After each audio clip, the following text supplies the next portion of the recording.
today. As Mr. Law said, it's a very complex application.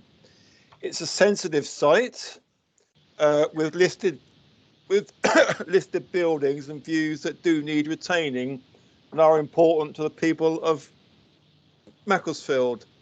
The Pavilion is clearly a very important building, and regardless of whether or not Kings used to use it when they were on this site, it is important to the people of Macclesfield, and the school and Hillcrest need to understand this. And as for the business about it being a Curtilage listed building, either it's listed or it's not listed. And so with the amount of concerns that have been raised about that, I would be loath to pass this application today, which would mean that that pavilion would go. The viability assessment, I think, is somewhat flawed, as one of the speakers said, comparing it with the cost of office space just doesn't work. Going on to the design of the buildings, I think some of the housing types are attractive enough, although I do think it's not necessarily the type of housing that we need in Macclesfield town centre with the extra car journeys and car parking that it does require. On the overlooking issue, I mean, the planning officer choose to override policy DC 38, the Macclesfield Borough Say policy, against the Cheshire East design guide. Now, either use one or the other, but clearly there are properties around the site that will be overlooked. As I think Mr. Tetley said, local residents accept that there will be housing here. So, and I wouldn't necessarily be opposed to that, but it should be the right type of housing. So I'll leave it there, thank you, Chair, and listen to what other speakers have to say. Thank you very much, Brian. We would now go over to Councillor Ashley Farrell. Thank you, Chair. So a few points really. I'm just going to start off with the Curtilage listed building, the Pavilion, which is recognised as a war memorial by the War Memorials Trust, which is in disagreement with the council officers' assessment by the heritage team. The War Memorials Trust is very important we take this on board, because the War Memorials Trust state that this is a rare type of memorial. I am disappointed not to see that this representation is not in our actual pack, but it is on the website on the comments, and so everyone can read it there. But the War Memorials Trust basically say, you know, this is a Curtilage listed building, which the officers agree with, but the memorial, the pavilion itself is the memorial, and it's a rare memorial. We've only 4 others in the country with 5 pavilions registered total. I did make this point in the last meeting that the Imperial War Museum do register the pavilion itself as a memorial. So I don't think anyone on, I certainly hope, I wouldn't think that anyone on this board would be approving or be in favour of the demolishing of a war memorial that is also a listed building, or inherits listed status as a Curtilage building. I wouldn't thought I just wouldn't be able to reconcile that, to be honest. In regards to the housing mix and types, it seems as though, in regards to affordability, it seems as though the developer here has tied their own hands behind the back. You know, putting out these detached houses taking up more space in the quite a restricted area as it is, has just meant that they're not getting the full return back from the area. For example, I was making this point earlier. If you take the F-type properties, top north east of the area, those 5 properties there, and you compare them to the E-type properties, you could fit roughly, this is just rule of thumb, 15 properties of the F-type in the area of the 8 E-type properties, which would get you a net estimate improvement of about £3 million. And then you compare the E-type, which is a much easier comparison, the E-type to the D-type across the way for two-bedroom detached houses. It seems very strange that 2-bedroom detached houses, and those, the total of those houses only come up to about 2.3 million. So again, if the E-type aren't efficient in the usage of space, then the D-type are doubly not as efficient. So it's just very confusing, the design choice to use detached houses there when you can make more money for the developer, giving more value to the developer, which would then enable them to increase the quota of the affordable housing. The arguments made that it's detached because to create views out to the hills, I feel is kind of it's kind of misleading, because on the eastern edge of the development, we can see that there's quite large trees there, and the trees there, I assume, are planted to get a separation between the development and the existing houses on Parnell Street, which are rear facing anyway. So I don't understand that. I feel that as well on the later living block. I'm unsure about the reasoning behind having 2 3-bedroom apartments there, and that's then not even commenting on the library block, where we've got, according to the viability assessment, which is very useful information, and I hope we get this on future applications or something similar. In the library, we're talking about duplexes of circa £500,000. This is in the centre of Macclesfield. It seems slightly out of place, to be honest. Evidence for this is in the viability report. The closest comparable property is on Bridge Street and Birch House, which is quite relatively new in the last couple of years. And at the time of the viability assessment, which was December 2019, they were listed. They were very high quality houses, apartments, but very expensive as well. They still noted that the properties are still on the market, and they've been reported a lack of interest for the asking price.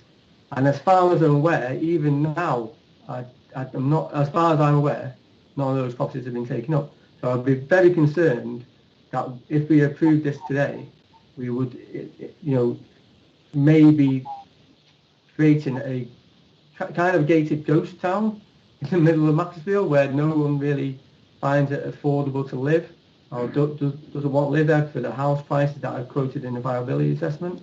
I feel we need to give, I would be in favour, I wouldn't be in favour of approving it, definitely not. I accept Councillor Gardner's comments on the outcomes of refusal. So I would think we need to give the developer more time to reassess the housing types and mix, to maybe make it more, viable for them to create a better development for us. That's, I think. Also, on the viability itself, the 15 to 20% is just a guidance. It's a guideline. It's not a hard and fast rule. And this, as everyone said today, this is a unique development opportunity taken, in the heart of Macclesfield. And it shouldn't be taken on general guidelines for, across the board. It should be taken on its own merits of what this development could be. I just don't think the scheme as it presented is quite there. So I'm going to hold off for now, but I'll be minded to defer.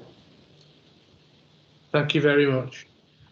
We now go over to Councillor Williams. Thank you, Chair. There's a lot about this scheme that I like. There's a lot about it I don't like. In terms of the plus points to me strike me as the public access. I think that's very good. I think the CGI images that we saw reassured me in terms of the sort of the look, the aspects, visual aspects for looking outside.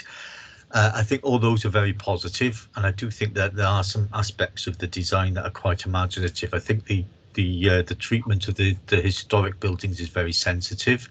I don't object at all to the sort of more modern contemporary approach at the back, overlooking there. I think that's quite good.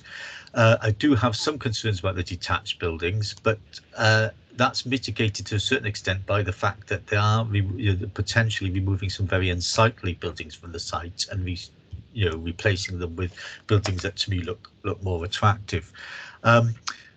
What I don't like, I find it very hard to sit here and condemn a pavilion or memorial which is very highly regarded in the local community. There was a comment made earlier by, I think, Mr. Tetley that if he liked what was going on there, he would volunteer to help in some way. And I do find myself thinking that here I'm at the other end of the county, but if there was something going on imaginatively with heritage and stuff there, I'd be prepared to drive over and lend a hand. It strikes me as we're talking about something.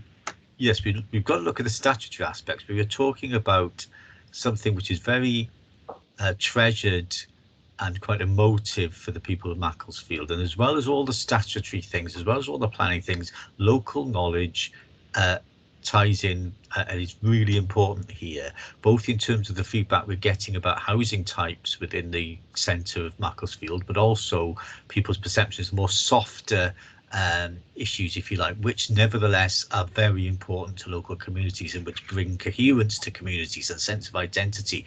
I don't think we should dismiss or overlook that. So that doesn't sit very well with me. I've been reminded we've got to talk about what's in front of us, not what isn't. And I have used terms like blue skies thinking, blank piece of paper, magic wand, and I've done those deliberately because I think we need to think imaginatively. And yes, we are constrained. It is a constrained site, and I think there are imaginative aspects here. I am very concerned, however, and I live in an area where we've lost lots of things on appeal, and I'm very conscious of that. But nevertheless, I don't think that should just sway us just because there's a chance of losing an appeal. We won't bother. I think had we been presented something which had something a bit more imaginative along the eastern side, perhaps a single terrace or something which would be more affordable, if you had the pavilion in the middle of the open space in some way, made a feature of, or even some replica of the lintel. I understand it has to go to the King's School and it belongs there, it's part of their heritage, but it's also, we talk about something that's part of the town's heritage. And I'd be interested in a memorial garden. Sounds great. History boards, something that gives context to the site, that's all wonderful, but it doesn't, to my mind, go far enough in compensating for the loss of what strikes me as quite a major heritage asset. So I'm still interested in listening to the debate. I can't see us being able to bluntly refuse it. Maybe a deferral is where I am at the moment, but I am open to listen to other discussions and other contributions from other members before I come to a final decision on that. Thank you. Thank you very much, Councillor Williams. We're now going over to Councillor Susie Aker-Smith. Thanks, Chair. I find myself in sympathy with both Councillor Puddicombe and Farrell, actually. The comments the highways are saying about access, so what they're saying is it's more acceptable for an increase of traffic journeys on streets, quiet streets, not designed for an increase in traffic, apart from the residents that live there, than it would be to go onto a busier road, which traffic's going slow anyway, so getting in and out wouldn't be a problem. So I guess, have the developers considered an in and out access onto Cumberland Street? Because when you look at the map,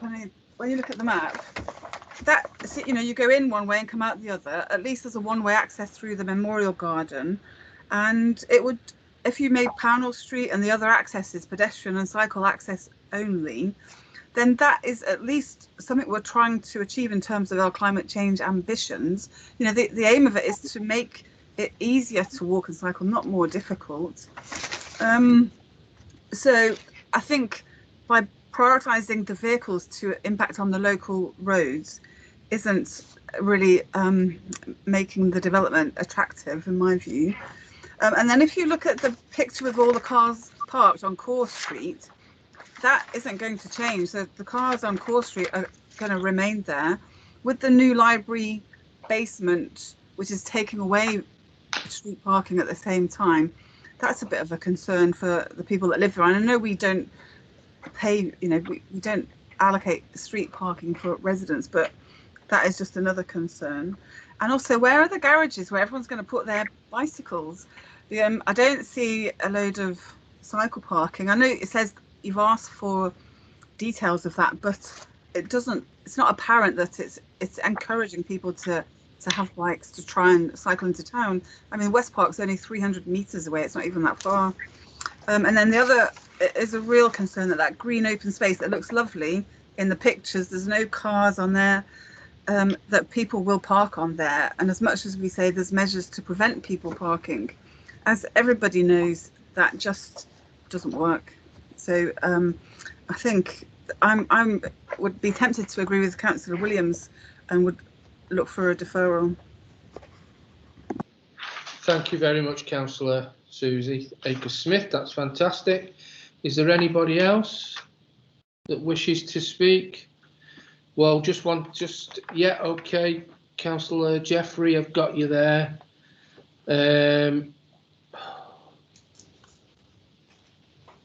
We have got councillors requesting a comfort break. So I'll take the question now, Councillor Jeffrey, and then we'll sort that out in a second. Thanks, Chair. I think I'm along the same lines as Councillor Gardner, really. Although it pains me, it really pains me on the war memorial, but also the parking and the affordable houses. I'm with Councillor Gardner because I think none of this is going to go away if we go for a deferral. I think the applicant will either go for appeal or will be in exactly the same situation in a few months where nothing will have changed and we'll be back here.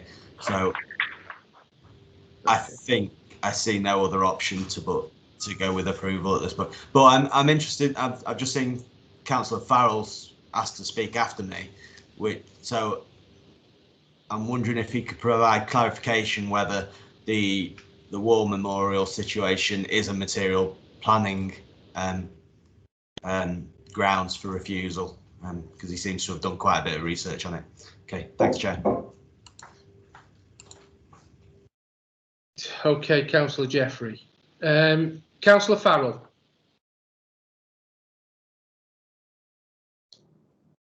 Thanks, Chair. So listening to everyone's listen to the debate, I would like to formally propose move to deferral, and the grounds for deferral would be for the developer to come back to us with a improved scheme on the E-type and D-type detached properties. Instead of detached, I'd like to see a scheme that includes terraced houses, and also the retention of the war memorial, which is currently listed, and a memorial, a their memorial, as described by the War Memorials Trust.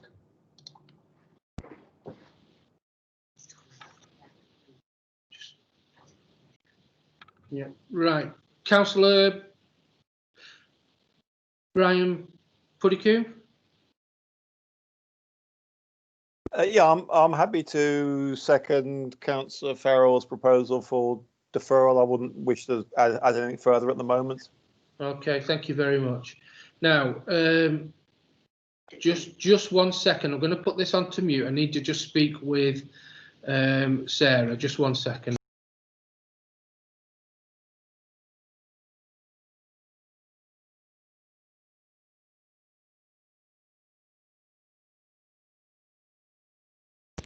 Right, we've just took advice. We have a member who desperately needs a comfort break.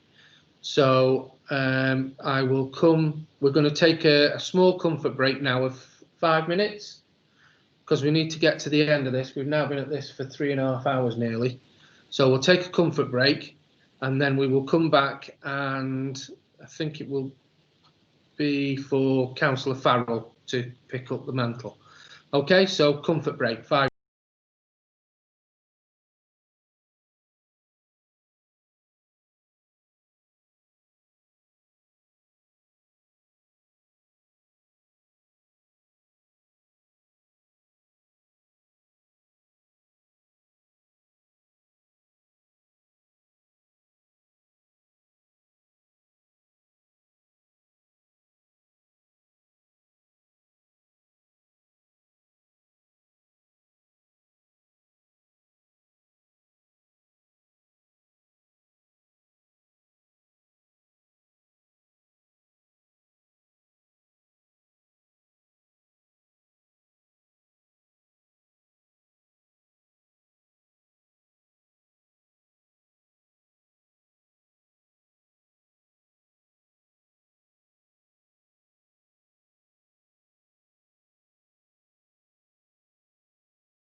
Right, welcome back everybody. Now we've had a comfort break, so one of the things that I must do is to make sure that everybody is in the building, or should I say in the virtual meeting. So if we can just say, I'll go through the names one by one, and if we can just switch on the camera and say yes, I'm in the meeting. So Susie Akers-Smith.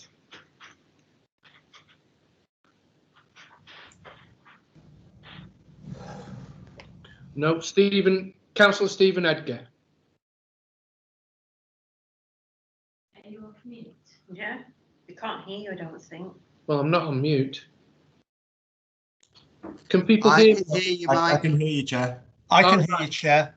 Okay, I'll start again then. So, Councillor Susie Akers-Smith, are you with us?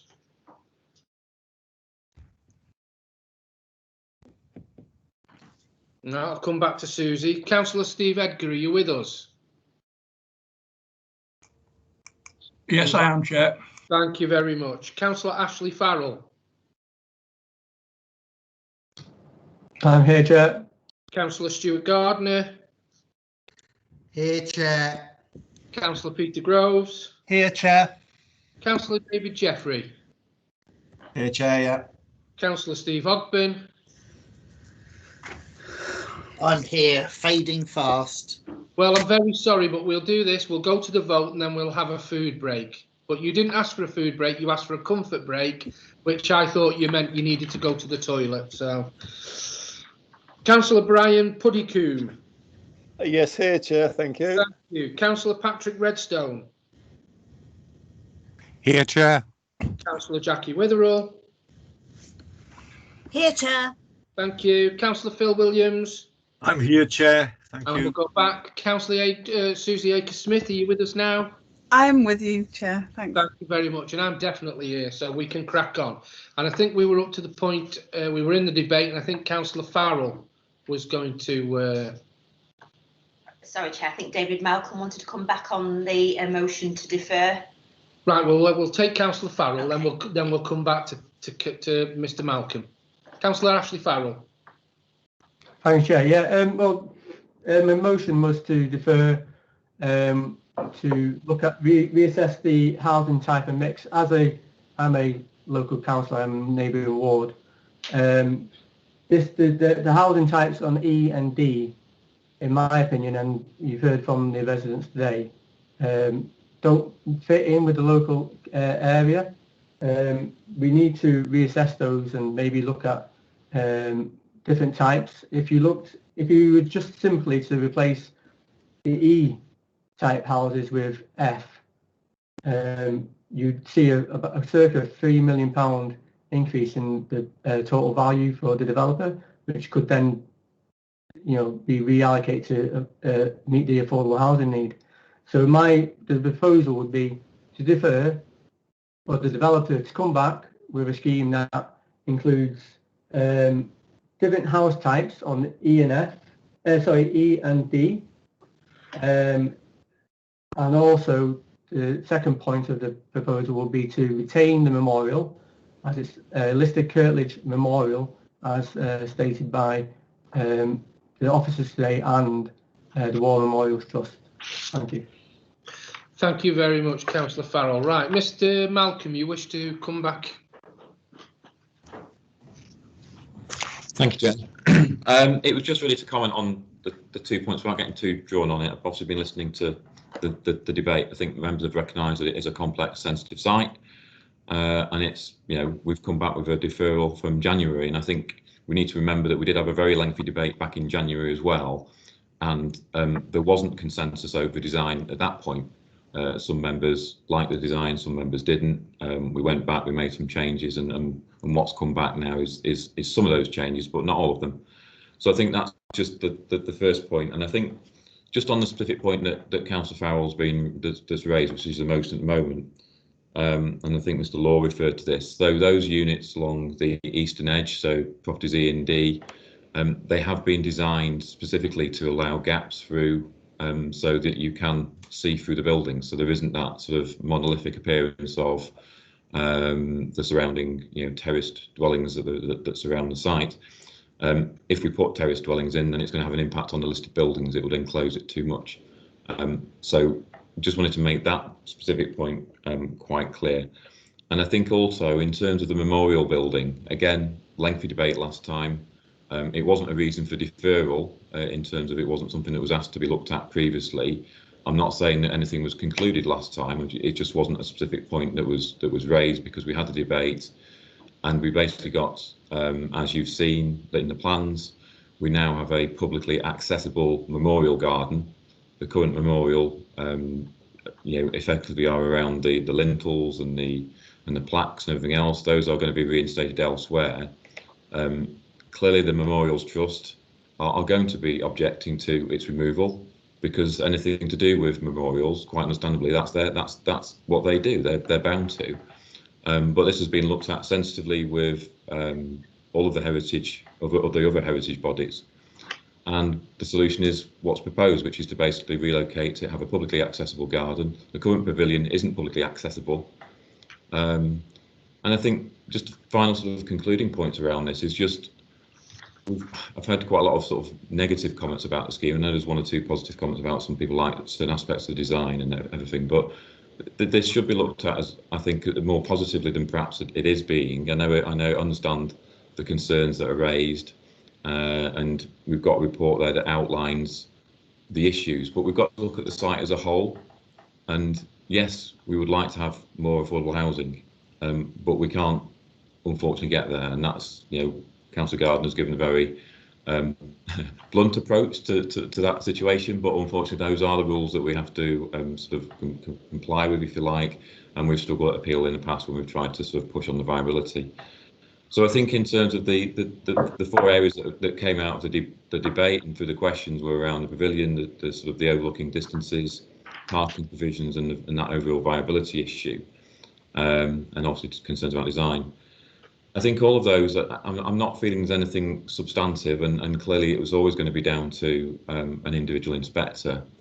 But there are real positives about opening up this site. It's a key site for Macclesfield, and what we've tried to do, which is why it's taken so long with the heritage aspects of this, is actually to try and open up the site as an asset to Macclesfield and an asset to the community of Macclesfield. Because at the moment it was never an asset to the community, it was just something they could see. And this is something now they will have the ability to use it.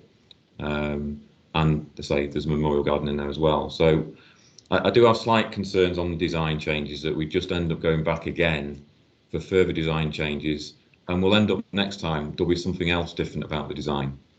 And while clearly a deferral is probably better than a refusal, I think we just have to again assess what the expectations are coming back. Yes, it's been a long time since January, and to be honest, a lot's happened since January. But I think just have to be focusing on where we got to last time. We've come back with the changes, and in the main, it feels like those changes that were sort of asked to be looked at have been looked at and have been largely addressed, not fully, but largely addressed. And we're now looking at other issues, and I just wonder how much more we can keep looking at issues before we reach the point of actually getting something that has a consensus of acceptability. And I think what's come out of the debate today shows that there isn't consensus over many parts of this. So that's just my concern, Chair, with just that specific points around the memorial garden, the memorial pavilion, and changing those particular plots. I think there was commentary earlier about sort of relocating the pavilion within the centre of the open space. That isn't something that's going to be acceptable. Apologies, I've just lost the lights. Can you still hear me, Chairman? Still hear you, and we can. Oh, okay. Yeah. My camera disappeared for a minute as well. It was the day for IT issues. So I think we just have to be managing expectations. If we wouldn't want to put the pavilion in the centre of the open space, that would completely ruin the open feel and obviously obstruct views of the listed buildings, which are the paramount parts of this site. So just something to sort of I don't know, dwell over, Chair. Thank you. Thank you very much. Right, Councillor Phil Williams wishes to come in. Yes, thank you. I've just got a few questions to come back to Mr. Malcolm there. First thing to say, yes, I agree. There's a lot of positive things about this site, and opening the access and making it into an amenity for more of an amenity for Macclesfield is all very positive, and some of the design features are very positive too. However, I find myself thinking, if we'd have been presented with something which preserved the pavilion in some way, which had a bit more affordable housing, then we'd have all been, finger on the buzzer. We wouldn't have had this debate. We'd have all been voting for it, because what would there not be to like? But it's still, to me, it's. I'm sorry, I should be asking the question, but I'm just preliminary there. We have what we have before us has addressed a lot of the issues, but there's still those issues are still there. The detached house properties issues was raised last time. The pavilion was raised last time. And what both Councillor Farrell said was said before. What Councillor Gardner said about the detached properties has been said before, and you're still talking about it. So it hasn't exactly addressed all that. My question though is about the detached property and the sort of opening the aspects visually out to the hills, all of which I think is a wonderful idea. But if you look at some of the terraced garden squares in London, Mecklenburg Square, for instance, surrounded by Georgian terraces, highly attractive. Now, I know it's a different context and there's no hills to look out at, but surely something staggered in a terraced form could be looked at. I just think we're still missing a few tricks on this one, I think. On balance, I am quite positive about the development. If it wasn't for the big sticking points about more affordable properties and about what's happening to what's a significant memorial feature, which, whatever the legislative side is of great value to the people of Macclesfield. And, we can't, that's the sticking point for me. So I just wondered if Mr. Malcolm could sort of feedback on if there was some way. I appreciate the problems. There was some way of having some sort of staggered terrace or something like that over on this side. I mean, correct me if I'm wrong. Shoot me down in flames if I'm saying anything that's technically unfeasible. The other thing about removing relocating the pavilion. I may have expressed it a bit clumsy. I'm not saying we just take it from where it is now and plonk it right in the middle of a grassed area, but I'm sure, the memorial garden, could part of it, elements of it, be incorporated into that in some way? Maybe we don't have the full thing, but we have a replica of the lintel there. I don't know. There's got to be some sort of leeway, some kind of compromise position. There has to be. That's my naive view. So anyway, there's a question for Mr. Malcolm to come back on. I look forward to his answer. Thank you. Thank you. David, would you like to respond? I mean, in terms of the design point, the answer is always going to be yes, isn't it? Because a different design can always be formed. The point is does that design work with all of the other elements of the scheme? And that's what we've got presented to you is something that's it's been subject to lengthy discussions even before it came to the very first planning committee back in January. So it's been subject to lengthy discussions already. Yes, designs can change. I suppose there's an element of, well, what would that look like? Is that going to be to other people's satisfaction? And when I say other people's, as in, is it going to raise an issue in terms of the heritage aspects? Is it going to cause more overlooking to the properties to the rear? Do we lose those views across to the hills, which is why it was designed in the way it was? So yes, anything's possible. I suppose there's an element of this is the scheme that's been presented, and that's what I said. Some changes have been made and some haven't. Just in terms of the memorial garden, I think it is within your pack, but there is a plan within your pack that shows you the proposals for the proposed memorial garden. And within that is a wall, sort of a slightly sunken area, which has a wall on it. And I think the proposal was to put the names of the fallen on there. And you can see some of the design ideas within there about what that would look like. So, like I said, it is being replaced, but just in a different form. And I think that's, the solution that again has been put forward is one that we think works with the totality of the site, as opposed to just looking at, well, what can we do to replace the old building and put it somewhere else, or either keep it where it is, and we've heard the issues about what that will then lead to in terms of other problems, in terms of would it fit within the overall design, would it actually then cause further issues in terms of viability. Some of the plaques, to an extent, that go along with that won't be there anyway, because they're going to be relocated into the new school. So some of those decisions have already been made, and having been to the opening of the new school, or before it opened, they've got spaces already ready made for where those plaques are going to be put. So again, future-wise, we've just got to talk about, well, what actually will be, in terms of that memorial aspect of it, what is both the most appropriate way to memorise the fallen, but also how will it look in due course anyway, because obviously Kings have moved off the site now. So yeah, anything's possible, and clearly, if members really want to defer the application to enable us to go back, then we will do that. But I think it's just trying to manage expectations. We've already had a lengthy deferral for this one, and it's then, well, what else will we come back with? And I think there's an element of it will be designed by consensus as opposed to designed by what's appropriate for the site. But I fully appreciate members' concerns as they've been raised. Thank you, Chair. Thank you very much. Councillor Susie Aker-Smith. Thanks, Chair. Yes, thanks, David. So I just wanted to support Councillor Farrell's policy SE73A1 on the heritage asset, and maybe look at a different way of addressing that. I don't think the memorial garden is good enough for what the significance of the memorial that was supported by school children that went to the school. Then also there was a question mark over the scheme viability concerns and whether that should be redone, and that would provide a different outcome with different information. And then the SC1 design 1.3, ensuring the places are designed around the needs and comfort of people and not vehicles. It's obviously a massive issue of the vehicles going onto Pownell Street and Core Street. And would it be possible for the developer to reconsider the access in and the access out? So really continuing, if you look at the map, continuing just a circle in and a circle out. So you go in near the later living apartments, go around in a circle and come out the memorial gate.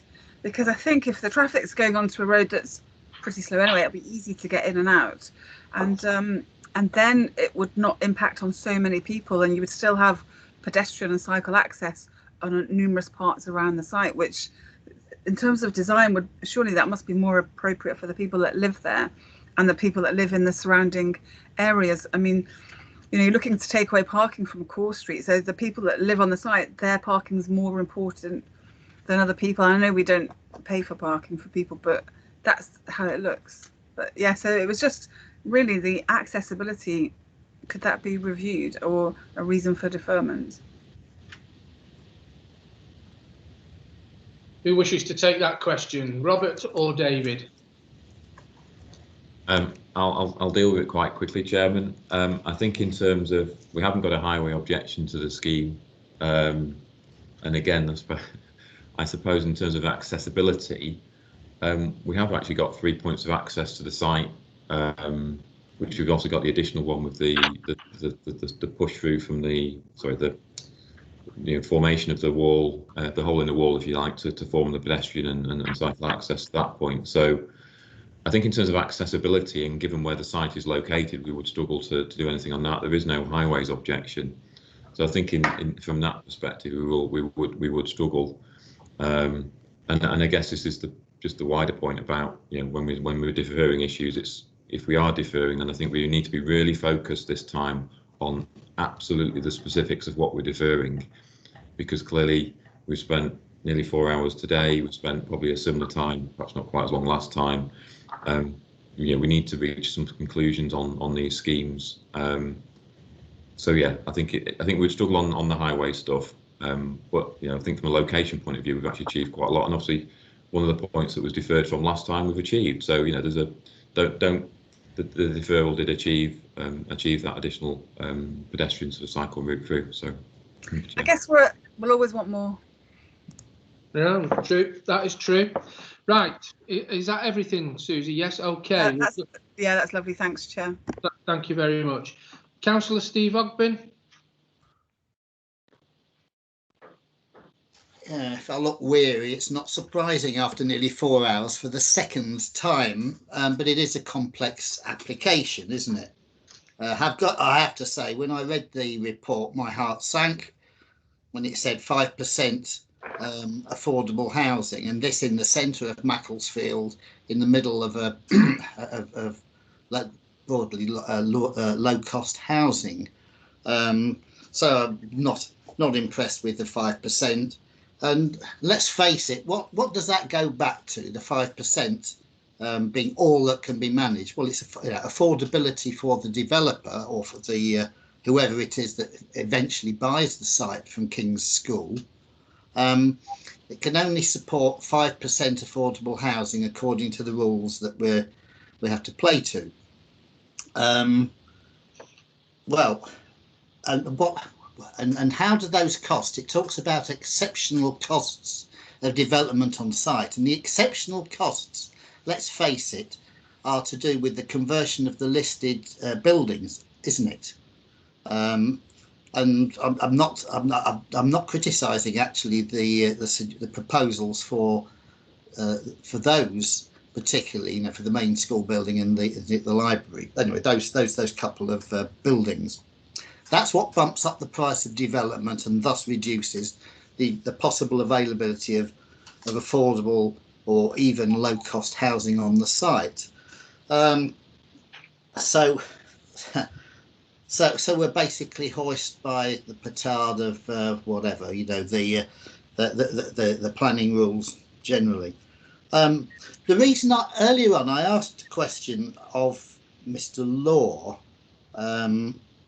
and it was one of the representations, why couldn't all the sites be considered collectively rather than being separate applications? And the purpose of asking that question was, well, if we take things on the whole, because we're talking about King's School estate, aren't we? King's School decided to move to Prestbury and they're disposing of their estate. If you took the whole lot as together, then it would have if you like, a more balanced view of the provision of affordable or even low-cost housing. As it is, it's piecemeal, and this is so familiar. It's so familiar, from elsewhere that we're told. And I know the answer will be, well, we have to take each application on its merits. Well, the two outstanding features on this are basically that it's quite evident. I mean, we can't get into the commercial debate, I guess, but it's a simple fact, isn't it, that the asking price for the site determines the likely profit that's going to be made, particularly where there's listed buildings. I would have thought myself that Mr. Law said, and that Mr. Hurdis confirmed that, between them they confirmed, older people and poorer people don't have so many cars and vehicles. That's apparently roughly the evidence. So one would have thought, would one not, that there might be more housing available, which would be actually more suited in the middle of Macclesfield, for those poor old people like me, poor old pensioners, and probably their families.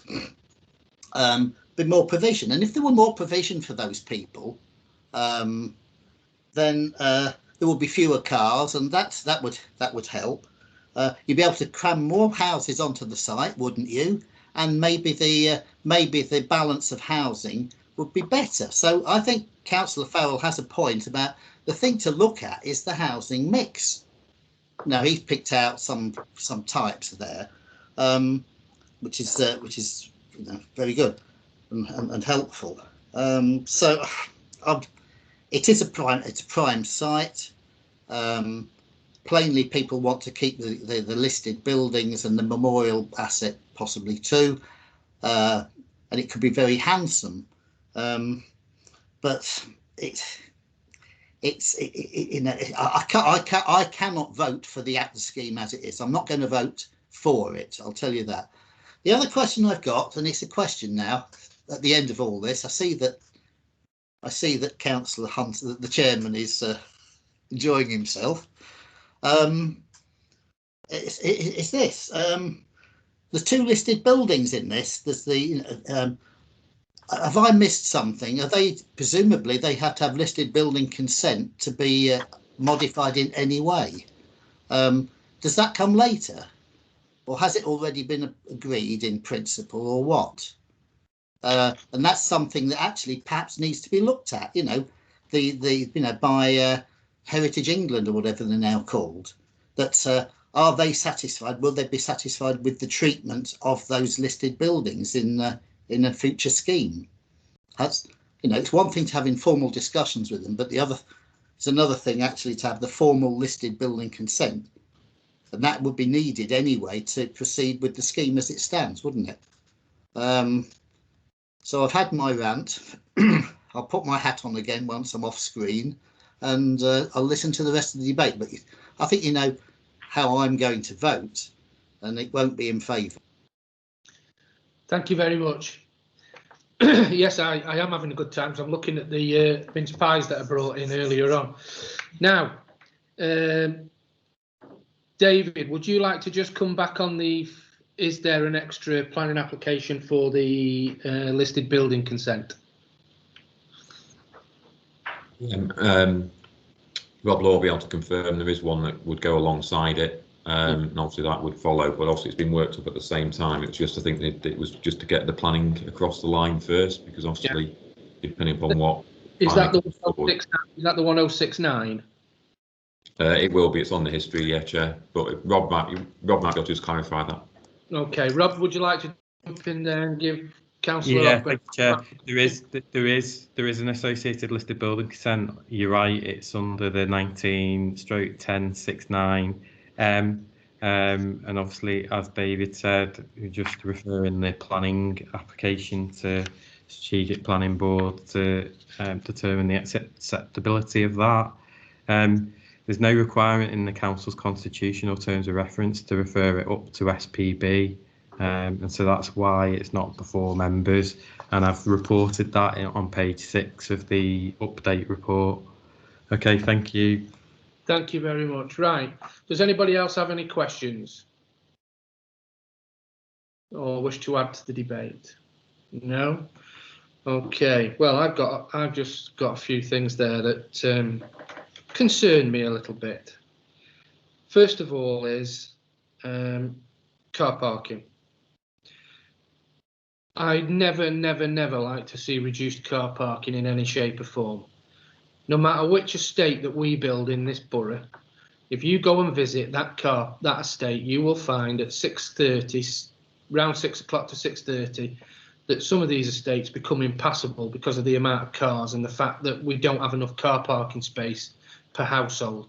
So as Councillor Acre-Smith was saying, the green areas, the footpaths, they all become a parking area, and that's not good. It's not good for A, the way it looks, B, for the children that play around on the streets, and I think that the reduction in car parking is not acceptable. The design.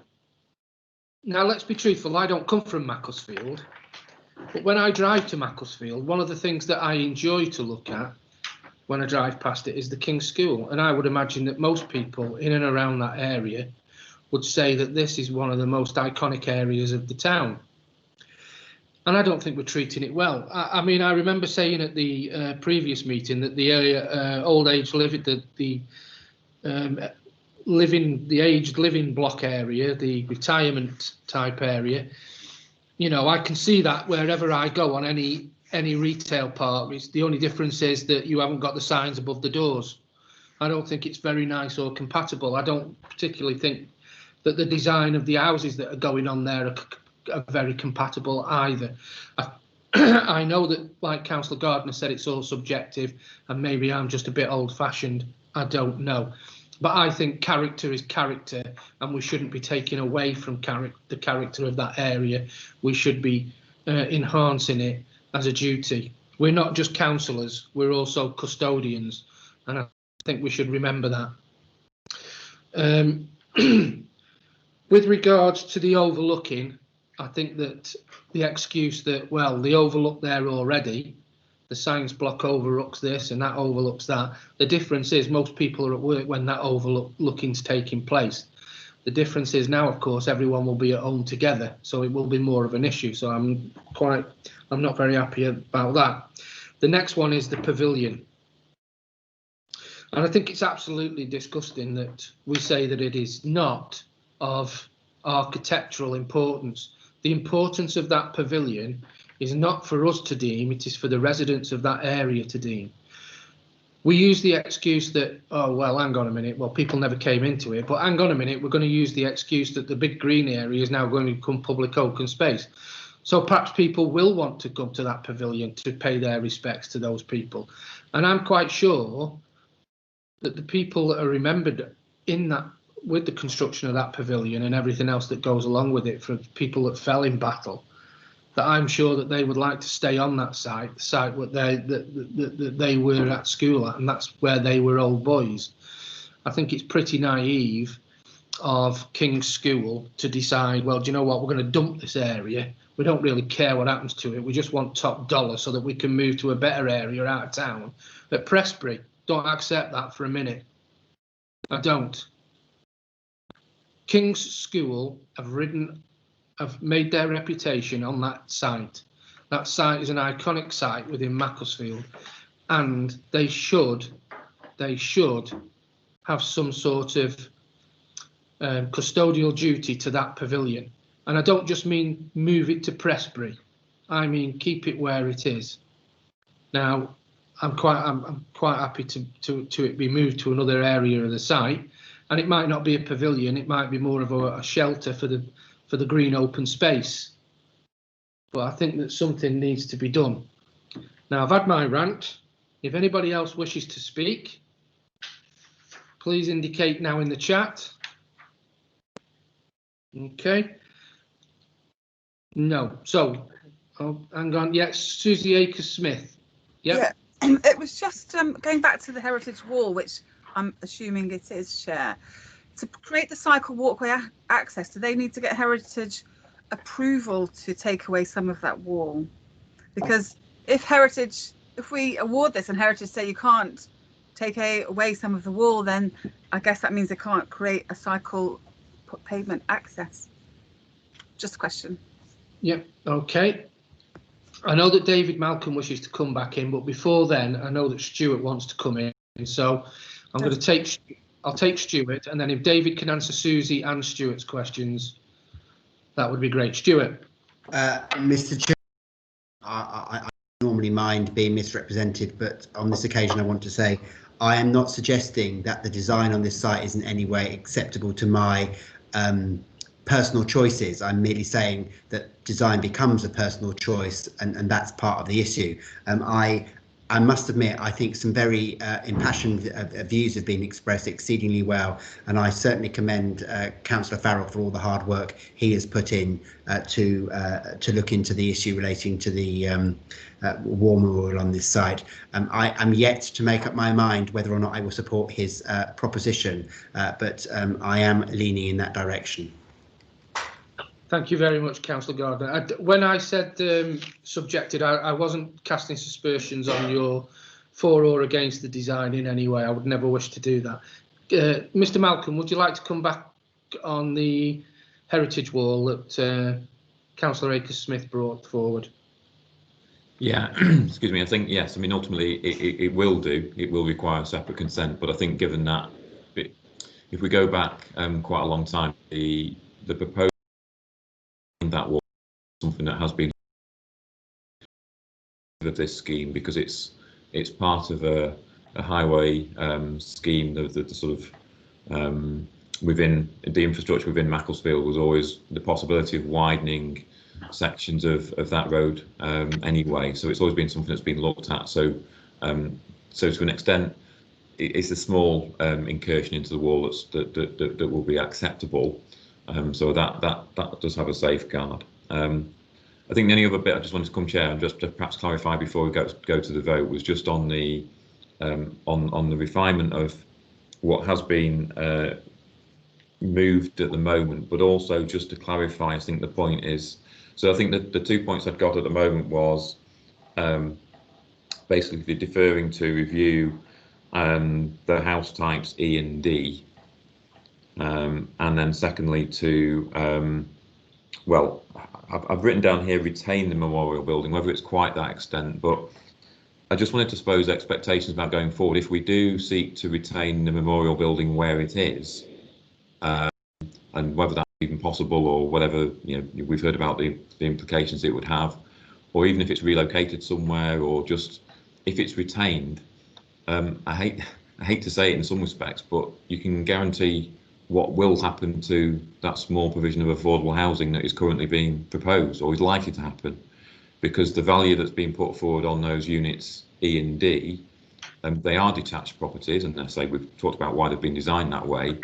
And while, as Councillor Farrell indicates, well, could we get more units on?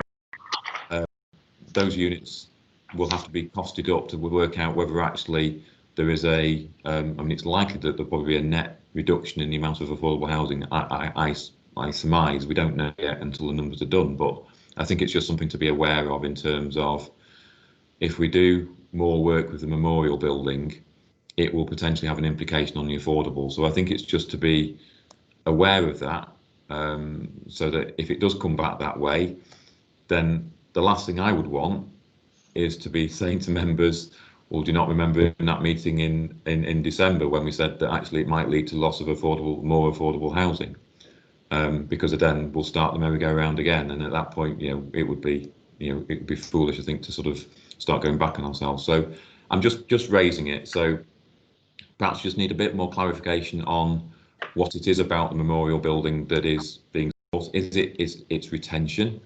That has all sorts of implications for the scheme. It would require a complete redesign in that corner because that's where the road comes in. Or is it a question of relocating it? I do repeat the fact that some of the plaques that are on there will already be going. They will be going to school already. So again, just to manage the expectations moving forward. So I think there is a scheme to approve here, but if members do wish to defer it, we just need to, as I said, just be really clear about what it is that we're deferring, because it's, to be fair, completely unfair on the applicants about how do we manage the expectation of different views from members of the committee. Thank you, Chair. Thank you very much. Right, we have now, I've just had a flurry of councillors that wish to, in their words, ask quick questions. So we'll start off with Susie, Phil, Brian, then Stuart. Then I will end up taking officers' view on the questions that are asked, obviously, and then I'll go back to the officers after the questions. Then we'll go to the vote. Susie. Yeah. So I realise highways haven't objected on those grounds, but since so many objections are about the vehicles going onto the quiet streets, if it was deferred, could they work with highways to amend the access from Cumberland Street and in and out from Cumberland Street, rather than pushing all that traffic onto the side streets? That was my question. Thank you. Right. Who's going to take that one? David or Robert or Paul? Robert. I can take that one, Chair. Yeah. In terms of the accesses, those taking into account the constraints of the site, those are the ideal accesses because they already exist. So we're potentially causing harm by looking to relocate those elsewhere. With respect to, you've got to have regard to the lawful use of the site as a school. Now, appreciate that has now ceased, but that lawful use generated a number of traffic movements at peak times all together. Now, the use as a residential scheme has the capacity, whilst there will be peak AM and PM movements, has the capacity to filter those out over a longer period of time. So I really do not consider, and my strong advice is to not revisit the proposed vehicular access. Thank you, Chair. Thank you very much. Thanks, Robert. Thank you. Okay, Susie. Right, next one is Phil. I think one of the issues here is that in terms of achieving a consensus, it's probably possible, because I have to say on the access issue, I find myself agreeing with the highways officer's view on that. I can't see any alternative, but hey, but that's not my question. My question is about we seem to be being put in a position where we're between a rock and a hard place. Either we have the pavilion, or no less affordable houses, or we have the no pavilion and more affordable houses. Now, I would have thought, imagine, coming back to an issue, we've got the bit of a sunken area there. Is there not scope for some kind of compromise thing? We've got a precedent here. We've got King's School taking the lintel, as is their right to do, but they're also building replicas of the memorial gates, and the actual original memorial gates are staying in situ. So we've got a quid pro quo. Can we not have a replica of the lintel in something which acts as a little structure or shelter for the green space, and that compromise position? We retain something of the pavilion, the lintel in a replica form, whereas the original goes with its rightful owners, which is the school. You know, I find myself baffled as to why we can't come up with something which bridges those apparently contradictory requirements, the town and the school. I'm sure we could come up with something. I'm not saying we have to dig a dirty great big ditch and stick the pavilion in its existing size, but there could be some element of it retained that is made into a design feature or a shelter of some kind, which you know, can act as a focal point within that green space without, I guess, you know, destroying the view. I would have thought it'd be worth looking at that at least. My question is whether that's, and I know David's always said, you know, all things are feasible, and I know it's a juggling act, but I just wonder whether there's a way of looking at that a little bit further. Thank you. Right. Well, David was asking us whether we wanted to retain it where it is, or look at moving, not exactly moving the whole pavilion maybe, but reconstruction or some sort of pagoda, or I don't know, whatever, some sort of design. David? Yeah, thanks, Chair. I mean, if again, this is where we get into sort of, you know, if we're not looking at the whole building and we're just looking at perhaps the lintel element of it, then I'm quite sure there's the ability to put some sort of replica within the memorial garden, because obviously if you're just looking at lintel, it's not a heavyweight structure in itself. You're looking at something that can just then be an extension of probably again in your pack. That memorial garden's got a wall on it, for example, at the moment. That could be incorporated so the lintel sort of sits above that, for example, in a sort of a, you know, well, a supported sort of structure that's you know, quite light and therefore probably wouldn't impact, you know, clearly wouldn't impact upon the views across. So, you know, if it's something like that members are comfortable to accept, then to be honest, that's a condition that we can put on the scheme, and we can move forward positively, Chair. I think it's just we've been talking all along about the Memorial Pavilion. Yeah, well, that's what if we're talking about the lintel, then you know, let's move on and get this. Talking about the whole issue, Chair. David, I think you'll find that the residents are talking about the pavilion, not just about. Yeah. Well, that's kind of where, and that's why I'm just saying to members about we need to be clear, because what I wouldn't want members to do if for example, members would be happy with just a relocated or, you know, reconstructed lintel replica in the memorial garden, then that's an entirely different thing than looking at a solution that basically requires the building to be relocated, retained, or something else. It's chalk and cheese, to be honest, Chair. Right. Okay. Now I know that that Robert wishes to just come into the debate. Robert? Yeah, thank you. Just very quickly, in your reports pack at condition number 32 on page 52, there is a condition requiring a scheme of memorial proposals to be submitted and approved, and that includes details of the cricket pavilion war memorial lintel and where it's to be repurposed.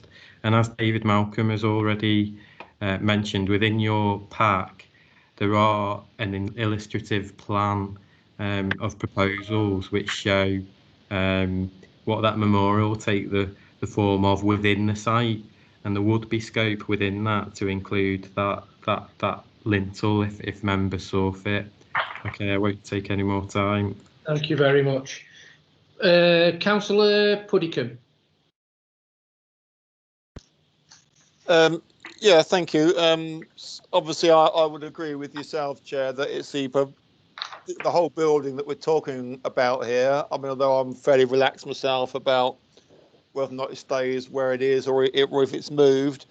But on the motion for deferral that was moved and seconded pre the comfort break, and hopefully the mover would be happy with this, I would also ask Mr. Malcolm if it can be review types E and D to address the affordable housing shortfall, and also type F to see if we can address the overlooking issue, and also look at the viability assessment again to see whether or not the 2.3 million that Kings want for it or wanted for it at the beginning of 2020, if the land is still worth that now post-COVID or during COVID at the end of 2020. Thank you very much. David or Robert, whichever. Chair, I think we just need to go back to Councillor Farrell. Yeah, I mean, Councillor without wanting to prolong things, Councillor Puddicombe's just introduced 3 or 4 more things for reasons for deferral, and we just really need to be clear, Chair. Really need to be clear. I'm going to go back to Councillor Farrell once we've got through. We've got Stuart as well. So we'll go back to Councillor Farrell in a minute, and we'll go Stuart. Sorry, Mr. Chairman, I was looking at the plans. No, it's fine. My question is very simple. The drawings that we've been provided with in our pack show the existing pavilion, and having looked at that, it looks to be a substantial building in terms of its construction, and therefore is it not possible that that could have been converted into a single residential unit, which in itself would preserve the building so people will see that it's there, preserve the heritage in situ, and would actually, there would be an issue with parking that would need to be resolved. I accept that, but it's very easy to move parking spaces. And also it would mean that one of the current E-type houses would have to be lost because that is in exactly the same position. But you could then still do what is being suggested by others, that creating units on there by reducing their size or by making them into a terrace. And so I'm just wondering whether that is an option that might meet, because we appear to be being presented, as Councillor Williams suggested, with a rock or a hard place. And I do believe there is a third way, and that third way would be that we convert that property into a residential property. So we keep it for both heritage and memorial purposes, but also the developer secures an asset, which I'm looking at that it would be a very attractive dwelling to live in.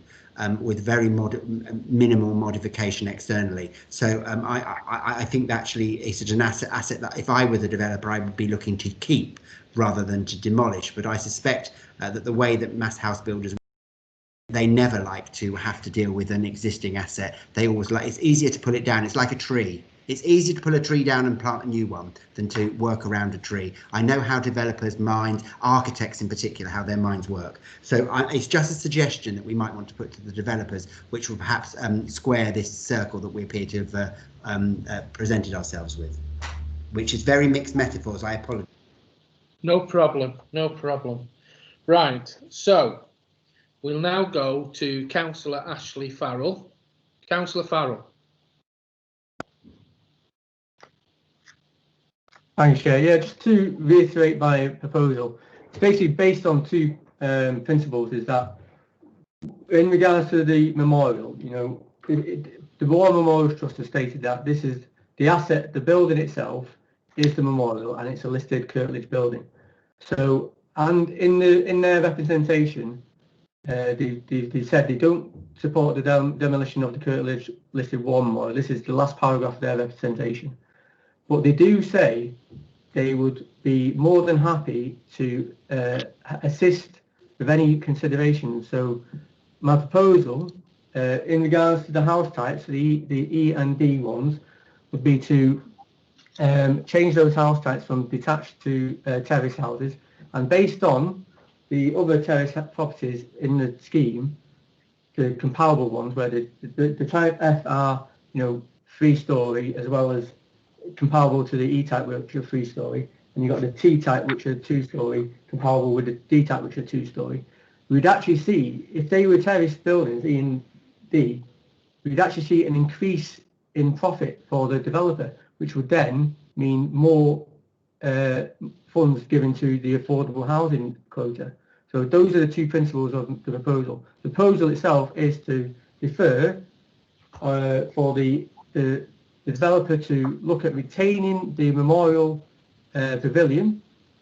I suggest, and I'll tack onto that, in conjunction, communicate with the War Memorials Trust to accept their kind offer to consultate on that.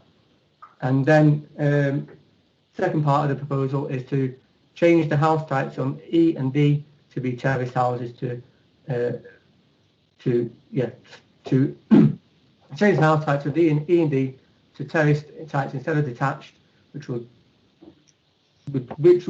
bring more revenue for the developer, which would then, when you could reassess the viability, we could redo the viability assessment, which I suspect, which the evidence points to, would actually increase the affordable housing quota. So the proposal is defer on the basis of retaining the war memorial and to change the house types E and D to terrace.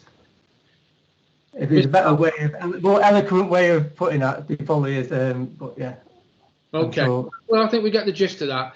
Mr. Malcolm wishes to come in now, and then I'm going to go to Councillor Puddymore in a minute. Just to clarify before you go to the vote, Chair. So I think hopefully for Councillor Farrell, rather than just say they should be terraced, which I think, to be honest, at the moment is putting a bit of too much of a block in it. I think we just suggest that there's a review of the design of plot C and D, but clearly the issues, I mean, it's loud and clear the view about that we think terraced would be more appropriate. I think just want to leave that window slightly open in case an appropriate solution results in terms of it's not a full terrace block. It's also how long would that terrace be. So I think if we just say we want to review the design of plot C and D, and then I've got the retention of the Memorial Pavilion, but more importantly in discussion with the Memorial Trust, the War Memorial Trust. So those are the two aspects. I think one element might be, I mean, obviously the War Memorial Trust are asking it to be retained. I guess if there's a dialogue with them and a solution is reached that they are happy with, even if that doesn't result in the retention of the building, would that still be something that's acceptable to members? I just want to again put that out there so that if we do retain the building, because what I can see is that if we do retain that building, it is going to have an impact on plots just to the north of that. So the ones that were changed previously, because you're going to actually, the road is going to impact upon the parking areas for those units. So again, it's just if we retain it, it's not just the loss of a building at the end. It is also then the impact on the layout and parking of the units just to the, I can't remember what they are, the type P. No, they're not. I think they're the type F ones. I think just to the north of the access. So I just wonder whether those points just be clarified with Councillor Farrell before we go to the vote. I think the principle of what you're saying is still embedded in there. It was just so it'd be to review the design of plot C and D, and then I suppose it's to enter in discussions with the Memorial Trust with a view to retaining the Memorial Pavilion or an alternative solution, if that suits for your move. Yeah, that's correct. I think just engaging with the War Memorial Trust there probably going to give a better insight in what's possible and an agreeable solution at the end of it. Okay, right, now I need to go to Councillor Puddymore because Councillor Puddymore seconded it originally, and I want to make sure that he's still okay with his seconding. Yeah, Councillor Puddicombe here, Chair. Yeah, I am generally okay with it, but I was a bit unsure about whether or not Mr. Malcolm had taken on board everything that was said. I would like it stated specifically that we want house types in the review to see if we can address the affordable housing shortfall and look at the viability assessment again to see if that can be improved. Thank you very much, Mr. Puddicombe. Right, that would have to be agreed with Councillor Farrell as well, I think I was just addressing what Councillor Farrell said, but in a different way. Yeah, it just changes the motion slightly. And are you okay with that, Councillor Farrell? I think once the scheme comes back and we've got different house types in place, you'd have to have a reassessment of the viability anyway, because the value would change. So we'd get that anyway as part of the change of the scheme, I assume. So. Right. So, are we okay with the motion, and we're okay with the seconder? Yeah. Just to rest assure Councillor Puddicombe. So the view is to change the house types for the developer would then get a greater yield from that, which would then give more money to put into the affordable housing. So it addresses both things, and then we get another viability assessment based on that. Right. So it will do that in changing the scheme. Well, just so long as Mr. Malcolm understands what Councillor Farrell's trying to do there, then no, I'm happy to go along with it. Yeah, so okay. Steer to the planning team to point towards terrace houses away from the wasted space that we're seeing from detached. Right. Okay. Right. I am now going to bring in Councillor Stuart Gardner, who wishes to speak. Then I'm going to go back to the officers, and then we are moving to the vote. Thank you, Mr. Chairman, for your indulgence. I was merely going to suggest that I think Councillor Puddicombe might have been tying us up in knots. I think what Councillor Farrell is suggesting is that the overall provision of affordable housing is hopefully going to be increased by facilitating a greater number of units being built in the entire scheme, and therefore increasing the residual value of the site. Now, obviously, we do have a situation whereby there is some a group of terraced houses proposed just outside the site as part of this scheme. There are 10 of those units, and I think if we were to, we might be able to facilitate an increase in the number of affordable units. That doesn't necessarily mean they would be the ones within the former school site as the school site was originally configured. I appreciate that the ones out with the site are part of the current school's curtilage. So that's the point I was going to make, is there are ways of achieving this, and if I was in Mr. Suckley's position, I might be thinking, oh well, I know how I can get around this, because the value of the houses no one will want to live in the terrace houses in the middle of the site. The land's too valuable. But we could find a situation, if we think out the box, is we replace these existing houses with perhaps 2 terraces, 3 terraces, depending on the configuration, how it works. And then, but those may not be the affordable units. What we might be able to do then is increase the number of flatted units, or that terrace, incorporate them into that terrace that's in, is it Pownell Street that goes down the side? It's all right, I can't have 3 plans open at once. So I'm not sure of the road that's got the terrace that's off site at the moment. Yeah, so, Pownell Street, yeah. Pownell Street. So those properties there, and it's just to say that actually I think this has been a very lengthy discussion, but I hope, given that Mr. Suckley is in the meeting, and that the officers will recognise exactly what people are looking for, because I know what, if I was Mr. Law, I'd know what I'd be asking the developers to be providing. So I hope it is clear. Thank you very much. Thank you very much. Right, Robert, David, do you wish to come back? No, thank you, Chair. Okay, David? No, that's fine, Chair. Right, okay then. Right, we have now spent 4.5 hours on this, and I think it's been 4.5 hours that we needed to spend on it, because it is, like I said, an iconic part of Macclesfield. So we have a proposal for deferral on the grounds stated by Councillor Farrell and seconded by Councillor Puddicombe. So all those in favour of deferral, I will go through the list. Can you either say for, against, or not voting? So, Councillor Susie Akers-Smith. Just coming to, for, Chair. Thank you very much. Councillor Steve Edgar. I can't support all the reasons for deferral for a second time, so I'm against deferral. I would wish to move for or against the application itself. Thank you. Right. Okay. Well, you're against. Okay. Councillor Farrell.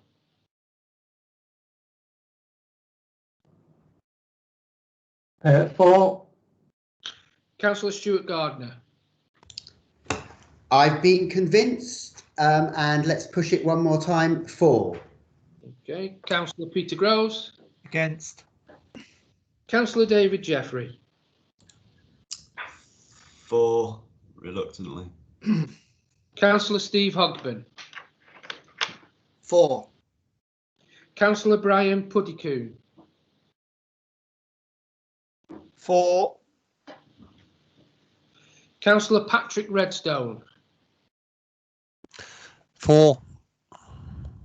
Councillor Jackie Wetherill. Against. Councillor Phil Williams. For. And myself, I'm for as well. So that motion is. Thank you very much. We are now going to break so that people can have a quick refreshment break. We will be back in, what do you reckon, Sarah? Up to you, Chairman. Well, Half an hour. Right, yeah, 3 o'clock. Okay. Ooh, Ooh, what was that for? Ooh, that's not long enough. half an hour? That's 25 minutes. Well, it's okay. 25 minutes, is it? Well, you're not making a 3-course meal, are you? And a bottle of wine. We've been. It takes her butler 20 minutes to get the tray ready. She needs 2 bucklers, obviously. What about 3:15? Right. 45, just under 45 minutes. 40 minutes. Right. Well, 3:10. Is that okay, Jackie? 3:10. Thank you, Mr. Chairman. No, thank you. And you need a new buckler if he's taking too long.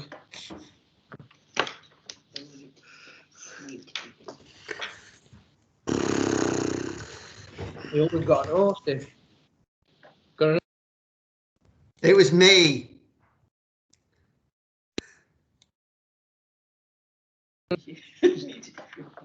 Job.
Hello, Stuart. How did the mayoral service go? You're muted. There were a couple of technical hitches earlier on. We couldn't hear because it was a hybrid. So there were people who were joining the meeting virtually. Oh, right. And so because they're isolating or they're shielding, so they couldn't, members of the council. Yeah. So we had to, going out live. Are we going out live now? Yeah. Okay. Okay. Speak to you later, Peter. All right. Cheers, Stuart. Thanks for your comment, yours and Carol's observations on the social media, by the way. Thank you. You're more than welcome. More than welcome. Right. What time are we now? We're there, aren't we? Yeah. Oh, right. Okay, ladies and gentlemen, councillors, we'll need to do a quick roll call again just to make sure we've got everybody. So I'll go down the list. Councillor Susie Aker-Smith. Here, Chair. Here, Chair. Thank you. Councillor Steve Edgar. I am here, thank you. Thank you. Councillor Stuart Gardner. Present. What's happened to Councillor Farrell? He's stepping out for this one. Oh, okay. And oh, yes, I remember. Then he'll come back in. Councillor Peter Groves. Here, thank you, Chair. Thank you. Councillor Steve Ogburn. I'm here. Thank you very much. Councillor Brian Puddicombe. Yes, here, Chair. Am I getting that pronunciation right now, Brian? That is fine. Yeah, thank you. Yeah. Thank you very much. I do apologise for not getting it right before. Councillor Patrick Redstone. I'm present, Chair. Thank you very much, Patrick. Councillor Jackie Wetherill. I'm here, Chairman. Thank you very much. Councillor Phil Williams. I'm here too, Chairman. Thank you. Thank you very much. That's brilliant. Right. We're now going. Sorry, Chair. I'm Councillor Jeffrey. I'm still here because I'm going to speak in the. Yes, that's right. Yeah. Okay. Okay. You didn't call me now. Okay. Cheers. No, well, look, you're not in the debate. You're in the speaker, aren't you? Yeah, that's right. You won't be taking the vote on this one, so right. Okay. So we now move on to application 6. Where are we? Item 620/310. 310-7M, full planning application for surface water drainage improvement works comprising of alterations to existing culverts, the creation of new culverts, the excavation of material and formation of 2 flood storage basins, and temporary stockpiling of material. This is at the Royal London campus, east of Alderley Road, Wimslow, and it is Royal London Mutual Insurance Society. So can I now ask Council Officer Nick Utland to present this item? Thank you, Councillor. Can I just confirm that you can see and hear me? Yes, I can see and hear you. Great, thank you. I'll now share screens.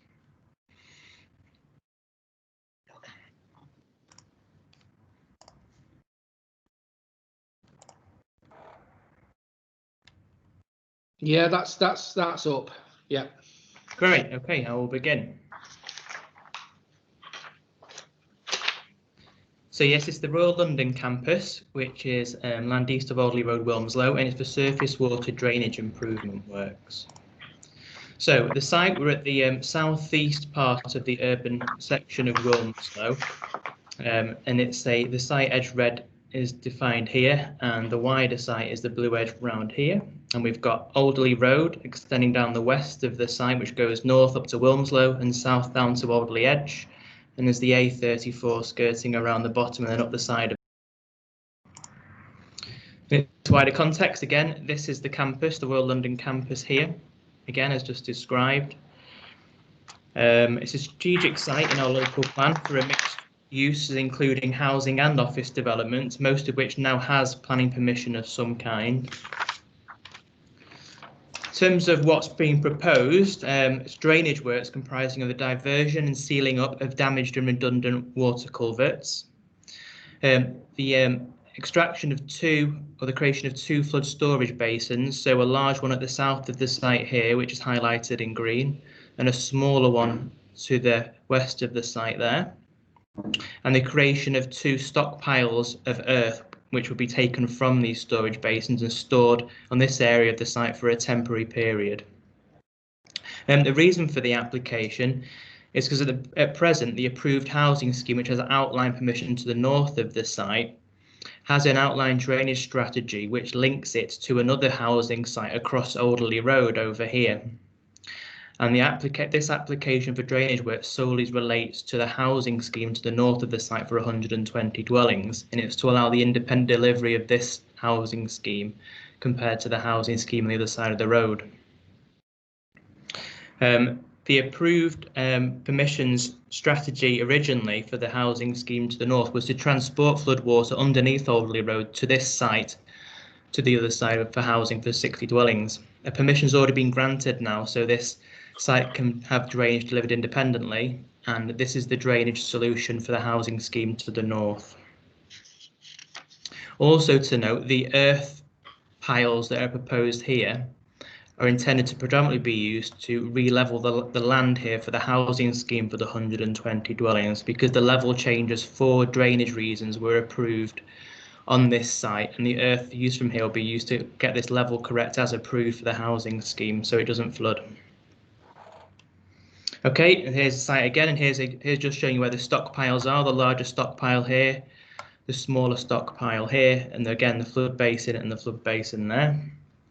A small section of the smaller flood basin, which is just behind the Alderley Road frontage. Quite a small one. There's a few sections here which you can see. Ooh.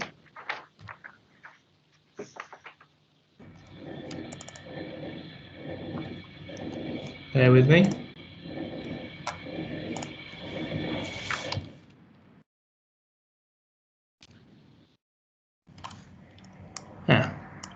So just bear with me one moment.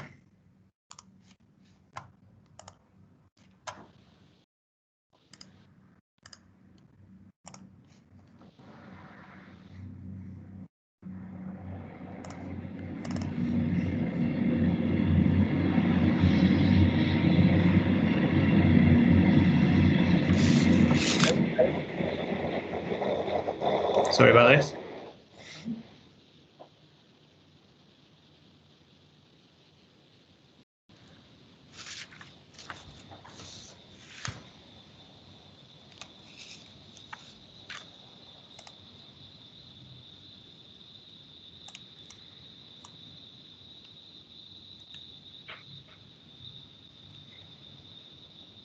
My slideshow seems to have cut short. Can you just give me 2 minutes if I just grab it from another place, if that's okay? I think it saved it elsewhere.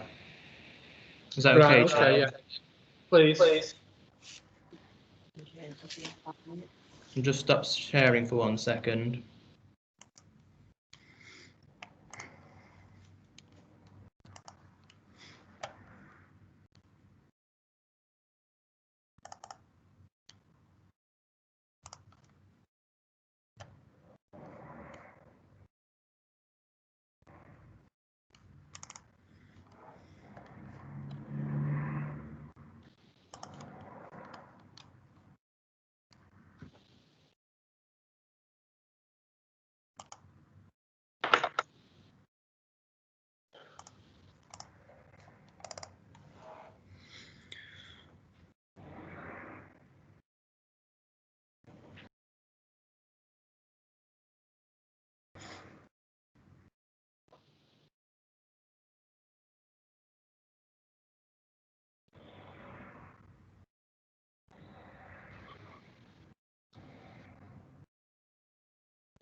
Apologies, is it worth taking a short adjournment while I just try and find the full presentation?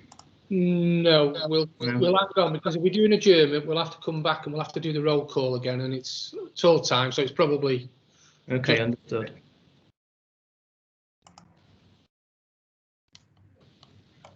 Just don't panic. Take your time. Don't panic. These things happen, Nick. I think I've found it. Fingers crossed it's the complete version.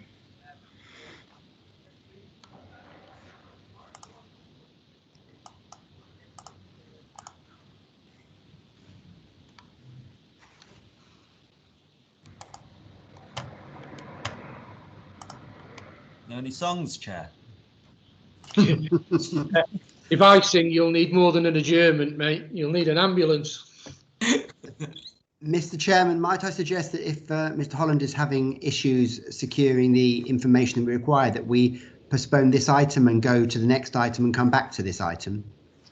Well, just give me 2 seconds and might have it. Okay, I'm just suggesting. I'm not. If he was unable to find it, I'm not suggesting that we do that immediately. But if it transpires that there is a problem.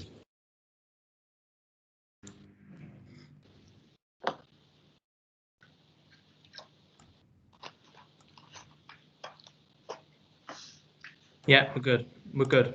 Okay. Right, I will continue. I'll share my screen again now. Apologies about that.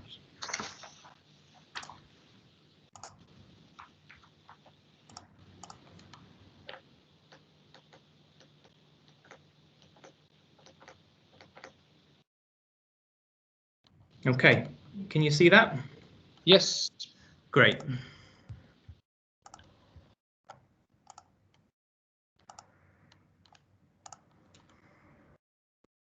Okay, sorry about that, everybody. Okay, so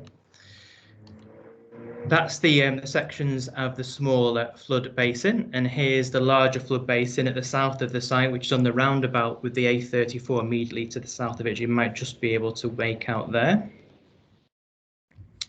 And this is the proposed landscaping of the site. So quite a number of trees are proposed to be removed, but there's also proposed to be quite a lot of mitigation planting as well, particularly around this area here, where the second flood basin is proposed. In terms of the site itself, this is a photograph of the site from Alderley Road, looking back towards the Royal London site. So the smaller flood basin is proposed behind this site frontage here. This is the site from the Whitehall Bridge Roundabout, which is the A34 extending up here, and the road, Alderley Road up here. So this is the location of the second larger flood basin. This is within the Alderley roads front. Well, the Alderley Road frontage is just behind this side, and this is where the first flood basin is going to be, the smaller one within the site. Here's one of the larger offices on the site, and the flood basin 2 is behind these trees to the right hand side with the A34 beyond. And again, just give a bit more context of A34 behind here. And this is the upper car park at the back of the Royal London site, again to the right hand side of here behind these trees where the second flood basin's proposed, the flood storage area I should say.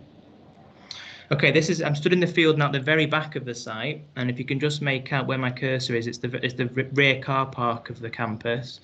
And this land also forms part of the Royal London campus, but it's currently undeveloped. And this is where they want to put the material storage in this field here.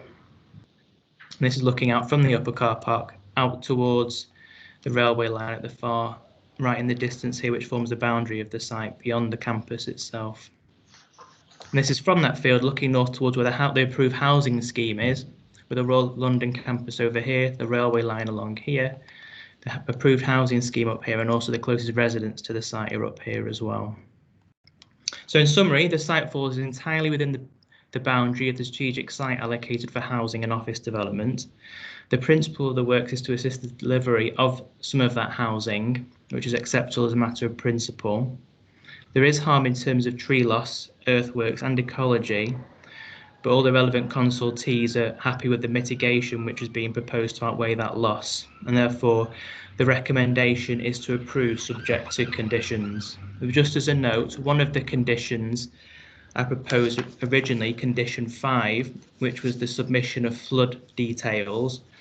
I propose that condition is now removed from the recommendation. That draft condition 5 is to be removed. That's because the council's flood risk officer has been in touch with the applicant and myself, and it's been determined the information contained within the application is adequate to make the assessment, and therefore the condition 5 is removed, but the application is still to approve subject to conditions. Thank you, Chair. Thank you very much. That's fantastic. We will now move to public speakers for this item. So if I can call upon Councillor David Jeffrey, the ward councillor, to address the board. Please can you switch on your camera and microphone, and you will have 5 minutes, Councillor Jeffrey. Thanks, Chair. Just let me pull this up because I've actually written a script this time. Right, okay, so thanks for that, Chair.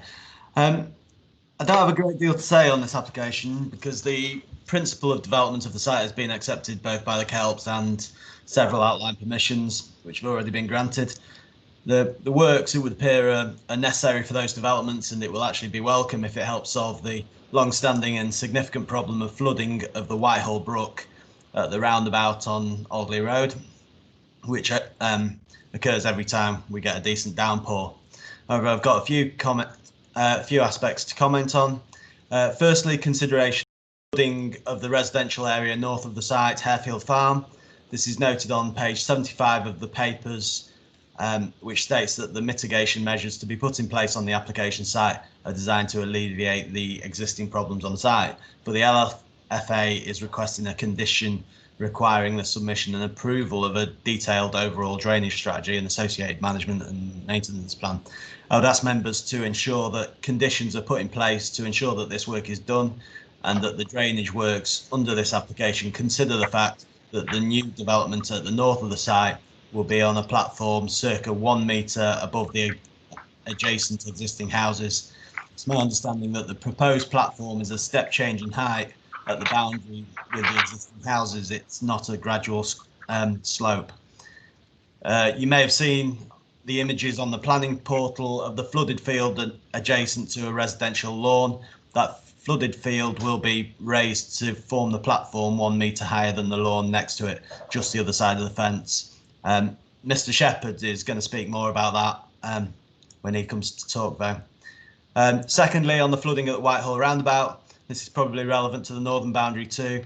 Acknowledge that the agent's response to objections on the portal states that the works will improve matters, and that may be true. However, it's difficult to categorically state that without a high level of confidence in the modelling, and have very little confidence in it because the results appear to indicate no flooding on the approach to Whitehall Roundabout on Alderley Road under the baseline scenario of 1 in 20-year annual probability events. I can provide photos and video footage of flooding in that location on multiple dates this year and multiple dates last winter. The flooding occurs each time we have heavy rain, is such that the road is blocked across its width and pedestrians must paddle in the centre of the road to be able to pass it. I know this because I've done it on numerous mornings. This regular flooding is akin to the depths predicted for the 1 in 100-year event, not the 1 in 20-year event. It encroaches more onto the gardens of Ashford Road, although not as far as Ashford Road as predicted in the 1 in 100 plus climate change allowance event. I've not seen photos of this flooding anywhere in the pack. I don't know the reasons for the discrepancy between the prediction and reality. It may be block culverts, poor modelling assumptions, or the input data being out of date as stated in the Environment Agency in their submission. I suspect the latter is the case because the flood risk assessment appears to state that the assessment is based on EA data, and therefore I would suggest that the modelling should be updated to reflect the as-built conditions before this application is formally approved. What I've got to say now is may change as a result of what the case officer just said, but perhaps of relevance to both my points above. Please can I ask members to delve into the statement made on paragraph 3 of page 74 of the pack, where the case officer highlights a conflict between condition 4 of the original outline application and condition 5 of this application. The applicant seems to assert that there is just a change to the drainage area on the parameters plan, I'd welcome confirmation from the officers that the conflict is in fact limited to a change in area and that change in area does not have an adverse effect on residents. My third and final point is the ecological impact, and that will come as no surprise because I make similar comments on most applications that the SPB considers. In this case, the removal of priority woodland habitat, a badger set and an area of grassland which would qualify as a local wildlife site, plus minor impacts on bats and birds. Whilst I accept that the master plan for the site includes or will include adequate mitigation, I would like some reassurance that if the plans for the wider site do not go ahead or are delayed for a significant period, that the mitigation is not forgotten and neglected. I would ask that members ensure that a condition is put in place so that mitigation is implemented within a defined period, whether or not the master plan comes to fruition. What I do not want to happen is for plans to change and Wilmslow to lose trees and wildlife for no reason without replacement. This is not an unrealistic prospect given that the master plan is to build office developments that businesses no longer want. It is notable that the Wilmslow Business Park site that we granted permission for earlier this year is now for sale, as is the Royal London site on the west side of Alderley Road. Thank you, Chair. I think that's all I've got to say. Thank you very much. Do we have any questions for Councillor Jeffrey?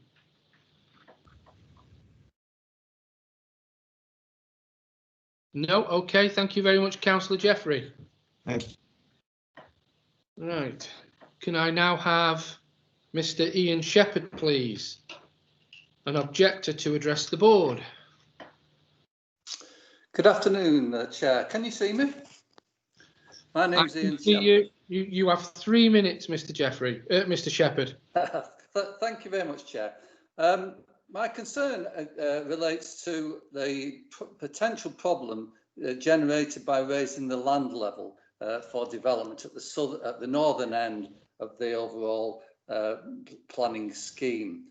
At the moment, the land around Hairfield Farm, which is immediately to the north of the planning site, is free from any flooding. And here there are 9 residential properties, and I'm speaking for those residents today. We've already heard that from the officer that there's an intention to raise the level of land on the planning site up to Hairfield Farm to overcome the flooding problems which everybody knows exist on the planning site. The danger is, are you just transferring the floods to Hairfield Farm? If you look at the planning site, it's a severe flooding problem. It's in the highest category of flooding. The proposal to introduce a second culvert from Hairfield Farms over to the Royal London Gardens has been deemed by the flood experts Wheatwood as insufficient to prevent the inundation onto the site of floodwater. This is a very wet area of ground and it's not easily resolved purely by raising the level. However, the decision was to increase the level of the land by approximately 1 metre to 1.5 metres. That would mean the land will be raised to a level of 72.02 metres. Unfortunately, the Hairfield Farm area is only 71.2 metres, which means that once the platform for development is put in place, Hairfield Farm will be approximately 1 metre below the height of the platform. That would be okay if there was a suitable resolution to the flood risks that exist. But merely by raising the ground, all you're doing is converting the problem to somewhere else. Effectively, the planning platform will have a 1 metre rise on the south side of Watercourse A, right from the railway line, main railway line, to the corner of Hairfield Farm, and also around both the south and west sides of the boundaries. The water that would normally have gone onto the onto the site at the moment won't just disappear. The development platform will act as a dam for that water, and that water will then look to the next lowest level of ground to settle on. The danger there is that it will almost certainly settle on Hairfield Farm. Now, we understand that planning has been agreed for... Mr Shepherd? Yes? Mr Shepherd, you've gone over your time, so if you could round up, that would be brilliant. I'm just winding up now, Chair, if that's okay. Thank you very much. Yeah, we accept that the land will be developed, but that should not be a cost to transferring the flood danger from the site to Hairfield Farm. We therefore look to the local authorities, local flood authority, to undertake an independent flood assessment so that the problem of potential flooding at Hairfield Farm is alleviated. Thank you very much, Chair. Thank you very much. Do we have any questions for Mr Shepherd? Chair, can I say something? Yes, please. You certainly can.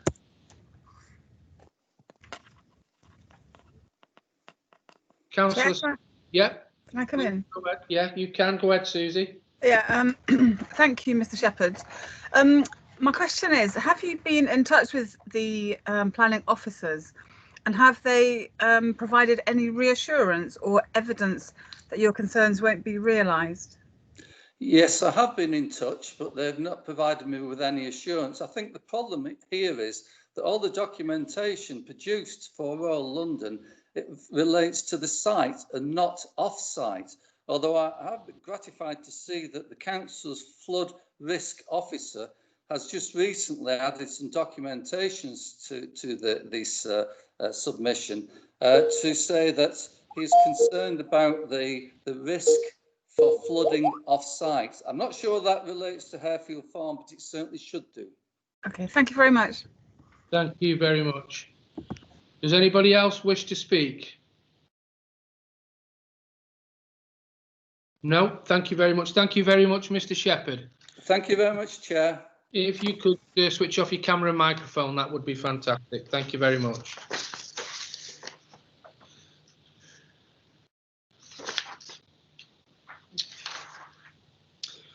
Right. I now need to call upon Mr Gary Hallman, the agent for the applicant, to address the board. Yes, good afternoon, Chairman. Can you see and hear me? Yes, we can see and hear you. Thank you very much. Great, thank you very much. I'm proposing to perhaps set aside what I was going to say to members and just respond in my short available time to some of the points just been made by the previous speakers. I think that might help members more.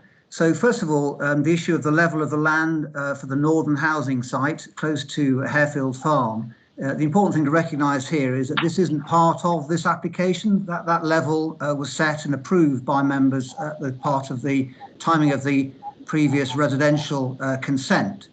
Mr Shepherd's concerned about the raising of the land will cause floodwater to perhaps in some way adversely affect Hairfield Farm, but I can reassure him that this solution is designed to avoid exactly that happening. That's one of the reasons why we've put it forward, because the housing site lies in floodplain. It has a solution already approved, but this will be a better solution, taking floodwater away much more readily and much more quickly.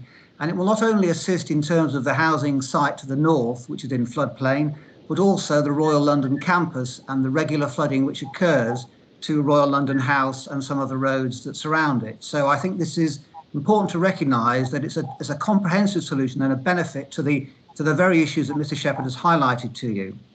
Just to pick up some of the points on ecology and nature conservation that were made by the council, the ward councillor, I can reassure him that following the mitigation package that's been agreed with officers, there will actually be a net biodiversity gain as a consequence of the new planting and ecological measures that are proposed, which will include a 30-year management plan that is a very substantial commitment by Royal London to ecological and nature conservation.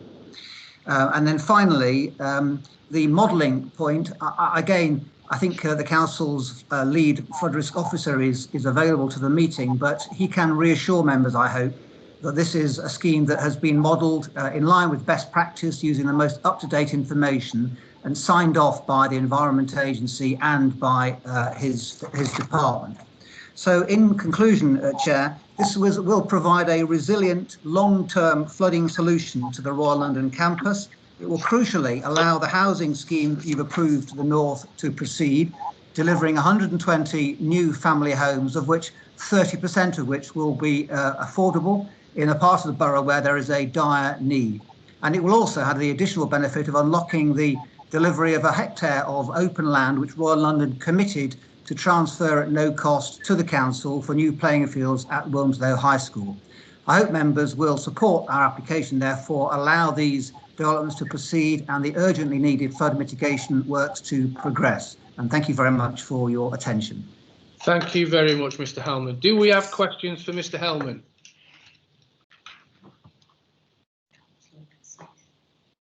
No, that was before. No, she's just done it now. Councillor Redstone and Councillor Akers-Smith just put in the chat. Oh, it's only just come up on mine.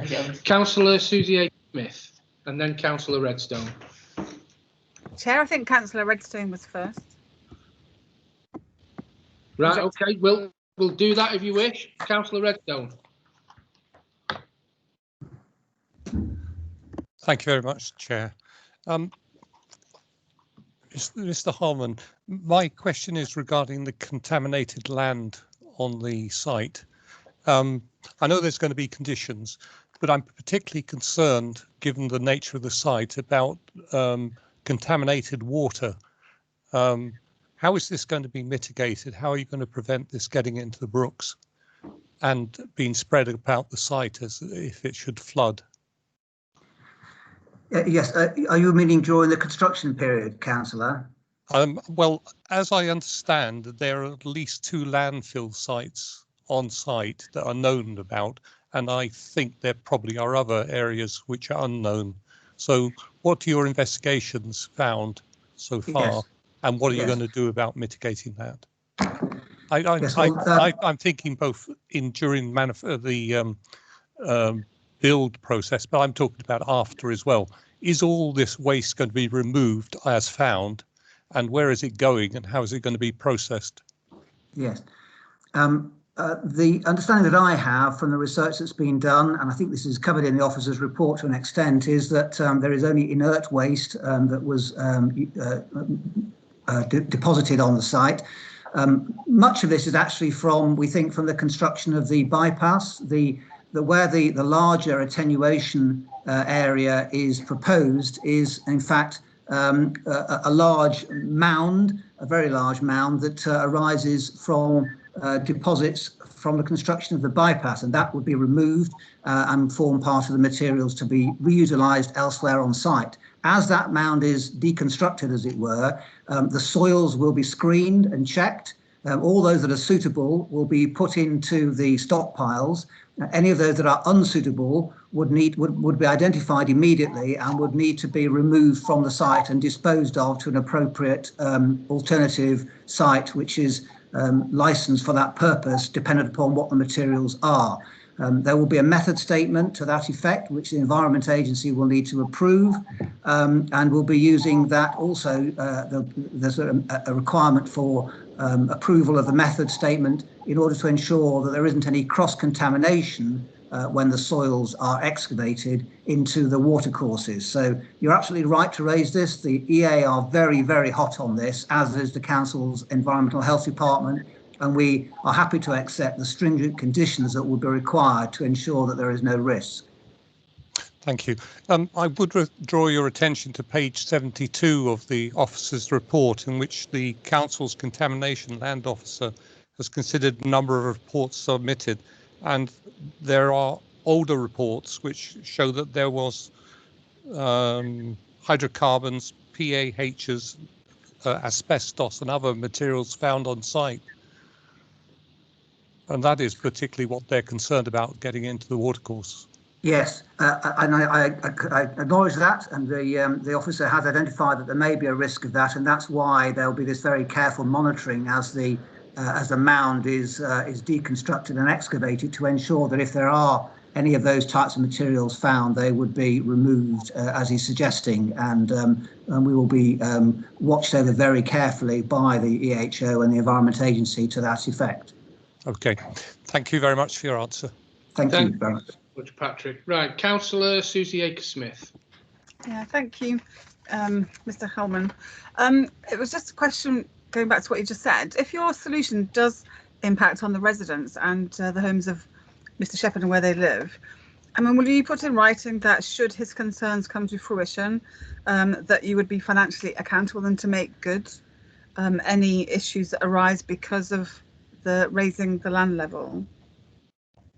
I don't think that would be something which we can do in a planning context, I'm afraid. I don't think it would be something which planning reaches into private matters like that. What I can say is that from all the studies that have been done, this is a solution which will ameliorate his concerns, or should do, rather than exacerbate them. And you know, I think he's right to raise it, but he's also right to rely upon the professionalism of the council's local lead flood risk officers to ensure that his position is protected, and we are happy to sign up to what the flood risk officers have required of us. You know, this is genuinely about improving the position there. You know, Royal London don't want its building flooding anymore. They don't want the roads to flood anymore if they can possibly avoid it, and they are spending what is going to be an awful lot of money, you know, which is going to have benefits for them, but also for, I believe, Hairfield Farm. Thank you for that. It's really helpful. Just while you're on, are you planning on creating a cycle path up to Wimslow High School, just at the back of the houses or by the railway or anything like that? In relation to the permissions granted for the housing to the north, and I think also the offices scheme, but most definitely the housing to the north, there is provision for pedestrian and cycle access to the housing to the north, the existing housing area to the north, and that's shown on the approved. We're not proposing anything that would connect directly into the Wilmslow High School site, because that's a secure site, and there are obviously safeguarding issues there that you know, that the head and the governors will be concerned about. So our proposals, as approved, take pedestrian and cycle access into the housing area and then onto the school via the public roads. Okay, thank you. Okay, any more questions for Mr. Hellman? No? Okay, Mr. Hellman, if you could switch your camera and microphone off, that would be fantastic, and thanks for your contribution. Thank you, Chair. Right. Do we have Nick? Do you wish to come back on any of that? Thank you, Chairman. Just a couple of points. Councillor Jeffrey just wanted a bit of comfort that in terms of the housing scheme that's already been approved to the north, to which this drainage scheme would relate, that the only conflict would be a slight change to one of the plans which defines the extent of the drainage area. That is the case. At the moment, the extent of the drainage area is just defined by a block on a plan, but it's to the west of the site, near the Alderley Road side, where at the moment the waters would go under the road to the side.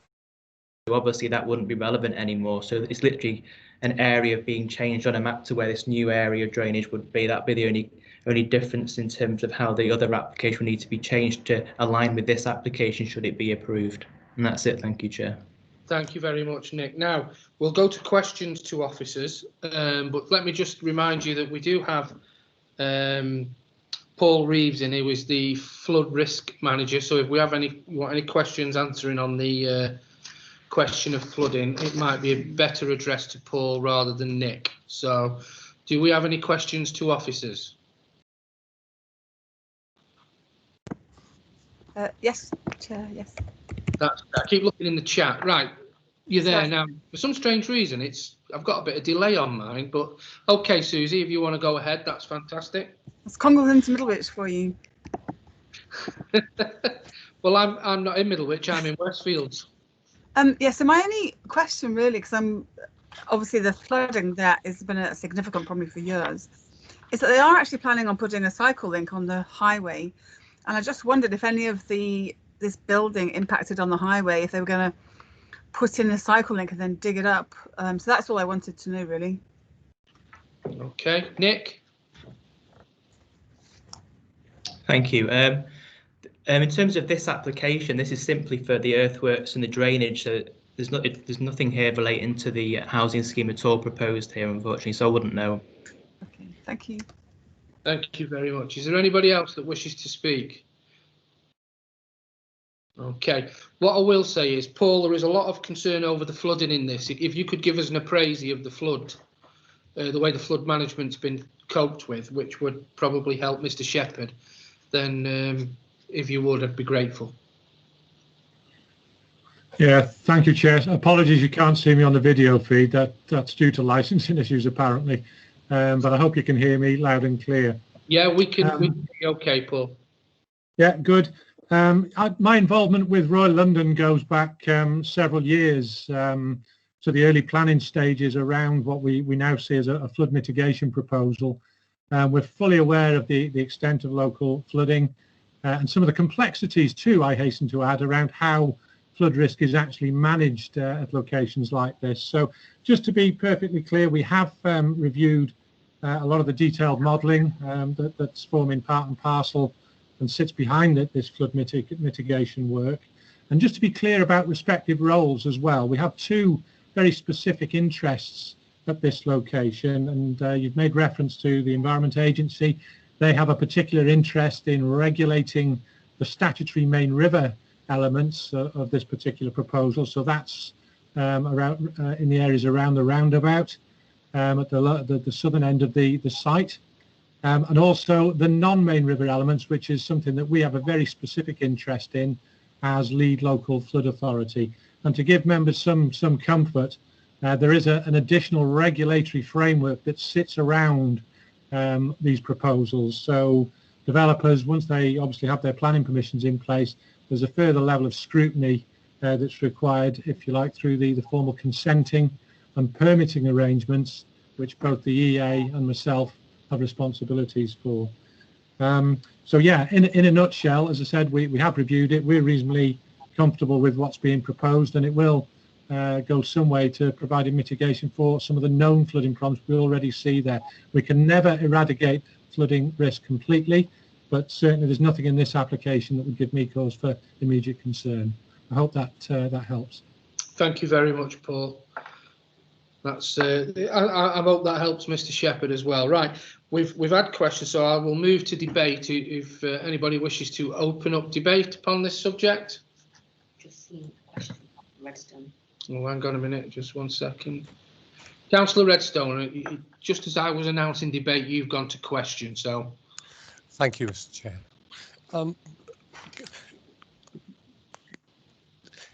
My question is obviously for Mr. Reeves. You mentioned about site modelling. Presumably you're using the historic tables that you've been using for the last X number of years to do this. What's your degree of confidence in these tables, given the climate change which has caused such terrible flooding in areas of Cheshire East?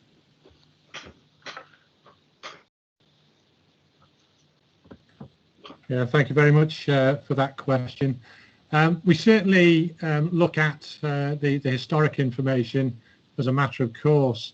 I think the reality is a lot of the climate change factors have been built into the modelling scenarios that we have already scrutinised, and that's fairly standard as well, where we get this detailed modelling done by consultants. That also helps to inform future flood risk as we understand it, flood risk intelligence and knowledge. And that's information that can and will be shared with the Environment Agency. And of course, you know, from time to time, they will update that historic data set. So again, we are using the most up-to-date information and climate change allowances when we look at managing flood risk and indeed drainage design as well for the development platforms, which form part and parcel of complementary applications for this location. So I hope that that goes some way to addressing the question. Thank you very much. Okay, well, now we'll go over to moving to debate now. So, Stuart.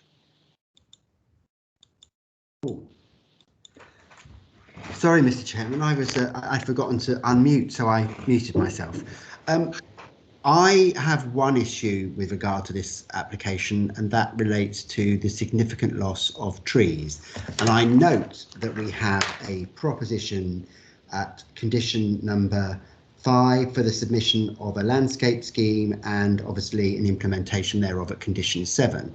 What I'd like to ensure is that when the trees are replaced, that we are looking at some form of not necessarily a like for like, but certainly not replacing broad-leaved deciduous oaks with spindly fir trees, or even worse, in my opinion, silver birch. And I'd like to make sure that we can be assured by officers that we end up with a landscaping scheme that enhances this site and doesn't detract from its visual attractiveness, particularly given that we're going to have all those housing in the locality as well. I fully understand that the site's been allocated for housing. There is a drainage problem that needs to be relieved, and I'm also assured by the comments of the officers relating to drainage that we will make sure that all necessary actions are taken to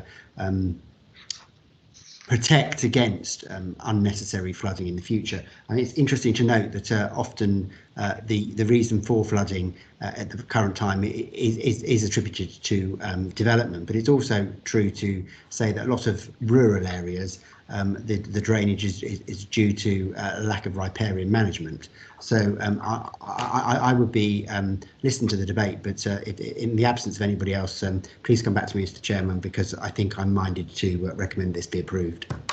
Thank you very much, Councillor Gardner. Nick, would you like to just come back to Councillor Gardner on that? Yeah, sure. Thank you, Councillor.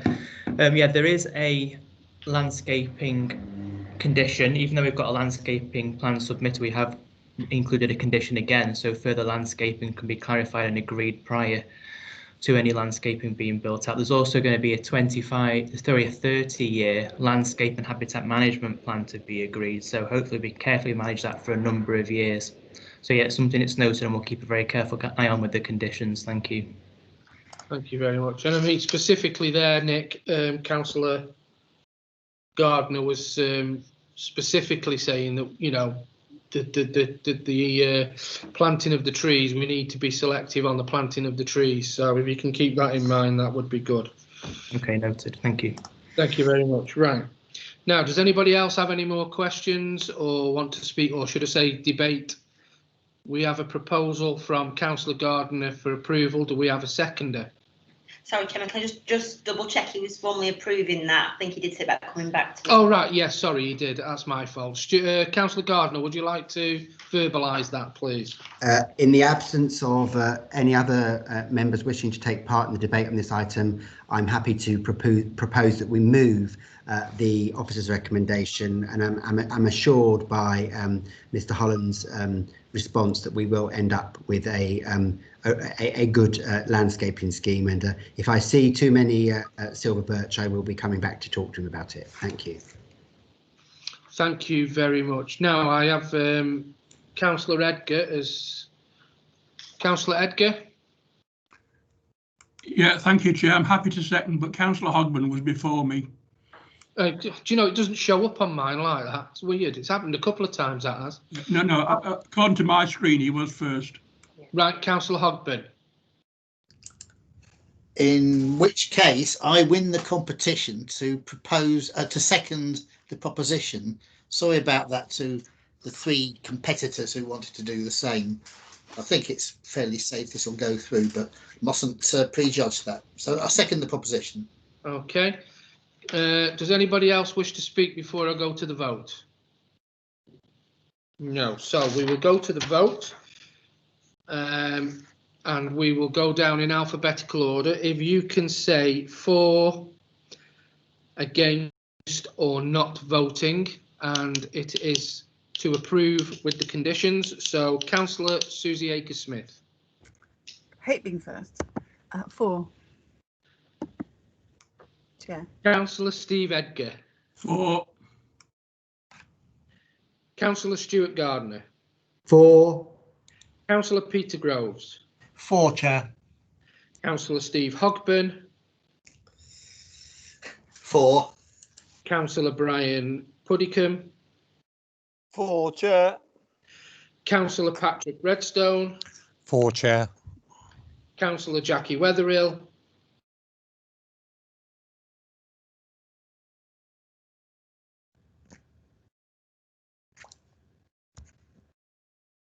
You're on mute, Jackie. 4, Mr. Chairman. Thank you very much, Jackie. Sorry about that. That's obviously too much dinner and you were struggling to get to the mouse, obviously. Councillor Phil Williams. Oh, Susie Akers-Smith is always first time, always last, but I'm 4. I will rectify that next time.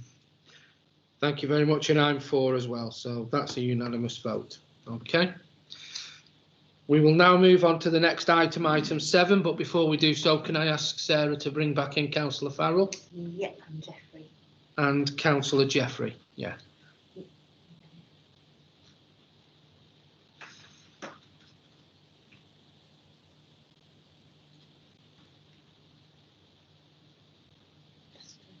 Get them now.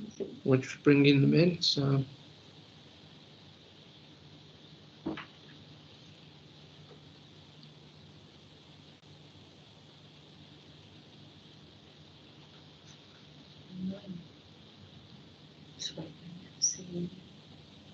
Nice. Councillor Jeffrey should be in.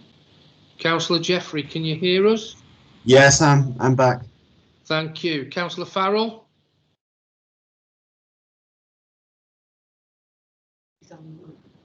You're on mute, Councillor Farrell. Hello, yeah, I'm back. I can hear and see you. Oh, great. Thank you. And we can hear and see you, and we can hear and see Councillor Jeffrey as well. That's fantastic. Thank you very much. We will now move on to item number 7, which is 20/3833M, erection of glass house with associated lagoon, water tank, hard standing, phase 2, Wood End Nursery, Stocks Lane, over Pever, for Mr. C. Rudd, F. Rudd and Sons Nursery. Nick, I believe you're doing the presentation for this again. Yes, thank you, Chairman. Thank you very much. If you'd like to go ahead.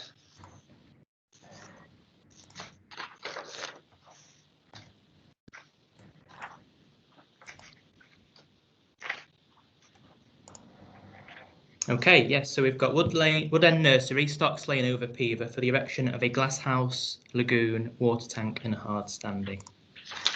So in terms of where we are, this is Stocks Lane, we're into the south of the site. We've got the large Radbrook Hall and Barclays office complex, people who know the area here, and it's immediately adjacent to that. And there's an existing glass house at the front of the site already, and other horticultural developments to the side of the road which are in relation to that. Again, this is it in its the Google view, so you can see the existing glass house here, which when I did my site visit was jam full of ripening tomatoes, and the other developments here, and the Radbrook Hall office is next door here, which are unrelated. And this is the location of where they want their current proposal. So in terms of what they'd like to do, they'd like a large new glass house immediately to the rear of the existing one for growing more tomatoes. It's 145 metres by 192 metres and 8.1 metres tall. Also proposed is a heat storage tank, which will be next to the existing glass house here, which will be adjacent to one of those storage tanks which already exists here. So they've already put in amongst those. Also proposed is a lagoon here, which will store water that can be used to irrigate the tomatoes during when it's required. As well, there's a couple of small areas of hard standing just around the top end here for service reasons. In terms of what it's going to look like, this is the north elevation. So these two top pictures here is if you're stood in the field right at the back looking towards the development, and these two pictures at the bottom are if you're on the roadside, so Stocks Lane at the moment. So the lighter grey here is the existing glass house, and behind it would be the new glass house, which would be very slightly taller, so you could just see it with the darker colour just rising above the existing glass house there. Okay, these are the side elevations. So the top two are the side where the storage tank's proposed. So there's the new storage tank, and here's the existing one. And at the bottom, we've got the other side elevation, which fronts onto the Radbrook Hall site. In terms of the lagoon, here's the lagoon's position next to the new glass house, and here's a cross section of what the lagoon would look like. In terms of the storage tank, as they've indicated, that's where it was before, next to the existing greenhouse, the glass house, and again, that's the picture we've got of it here in terms of its scale and massing and positioning. Photographs of the site. So those who've not been before, this is as you enter the existing site from Stocks Lane. So you've got the existing glass house in front of you, and the proposed glass house is right down here at the back of it. Just looking into the front of the site here, as things stand at the moment. And again, the tomatoes growing in there already. And we're into the location now where the new glass house is proposed immediately behind in this area here. So this is me walk right past the site, down a public right of way which runs along the side of the site, looking back, and again the glass house is going to go into this area here. And again a bit further away again, so you can understand it in its wider context. The very bottom of the site, so this forms the bottom of the site with the glass house to the right hand side here. And looking at the bottom of the site back up to the north of the existing glass house where the lagoon would be in this area here, and the new heat storage tank in that area there. And again, looking across the site with the existing glass house where it's proposed in here, a big group of trees here, which is within the Radbrook Hall site, the Radbrook Hall office is the other side of that. So in summary, the entire site falls within the green belt. The principle of a glass house for horticultural reasons is acceptable, but the ancillary elements such as the lagoon, the tank and the small areas of hard standing it's not technically agriculture. However, given the minor scale of those additional developments and the requirement to ensure the sustainable running of the business, it's deemed that they're acceptable in this case. In your reports pack, you'll have seen that the application was recommended to be delegated back to officers while mitigation for great crested newts was resolved. In the intervening period, that information has now been received, and the council's ecologist is happy with the mitigation, and therefore the recommendation is now amended to approve subject to conditions, and including the additional condition which relates to that mitigation I've listed on this slide here. So prior to the commencement of development, the consented development is to be entered into a Natural England's district licensing scheme for great crested newts. And that's the end of the presentation. Thank you.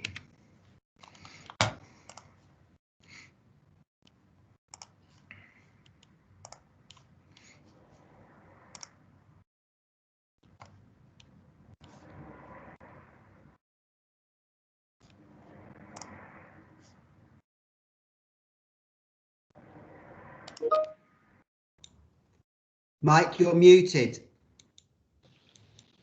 That's going to be the phrase of the year, that, isn't it? Councillor Susie Aker-Smith. Thanks, Chair. Yeah, thank you, Nick. So my 3 questions. Do you have any concerns? You didn't have any concerns on building on the green belt, so you've answered that question. Is it sustainable how it is irrigated and heated, and does that even matter? Is there any impact on the public right of way? I mean, I've seen the thing and it said it doesn't as long as they don't use it for building or storing materials. And you need to start using the word lagoon because it's making me think of my holiday in Disney World. Thank you, Councillor.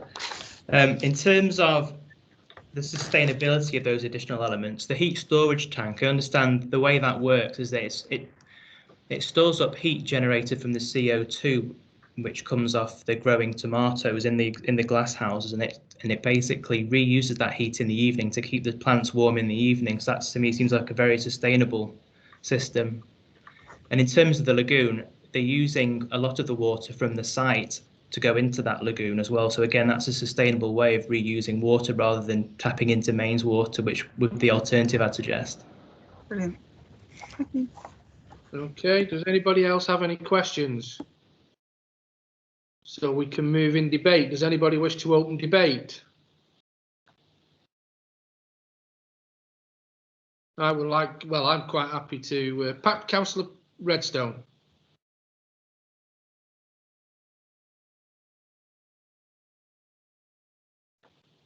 Councillor Redstone.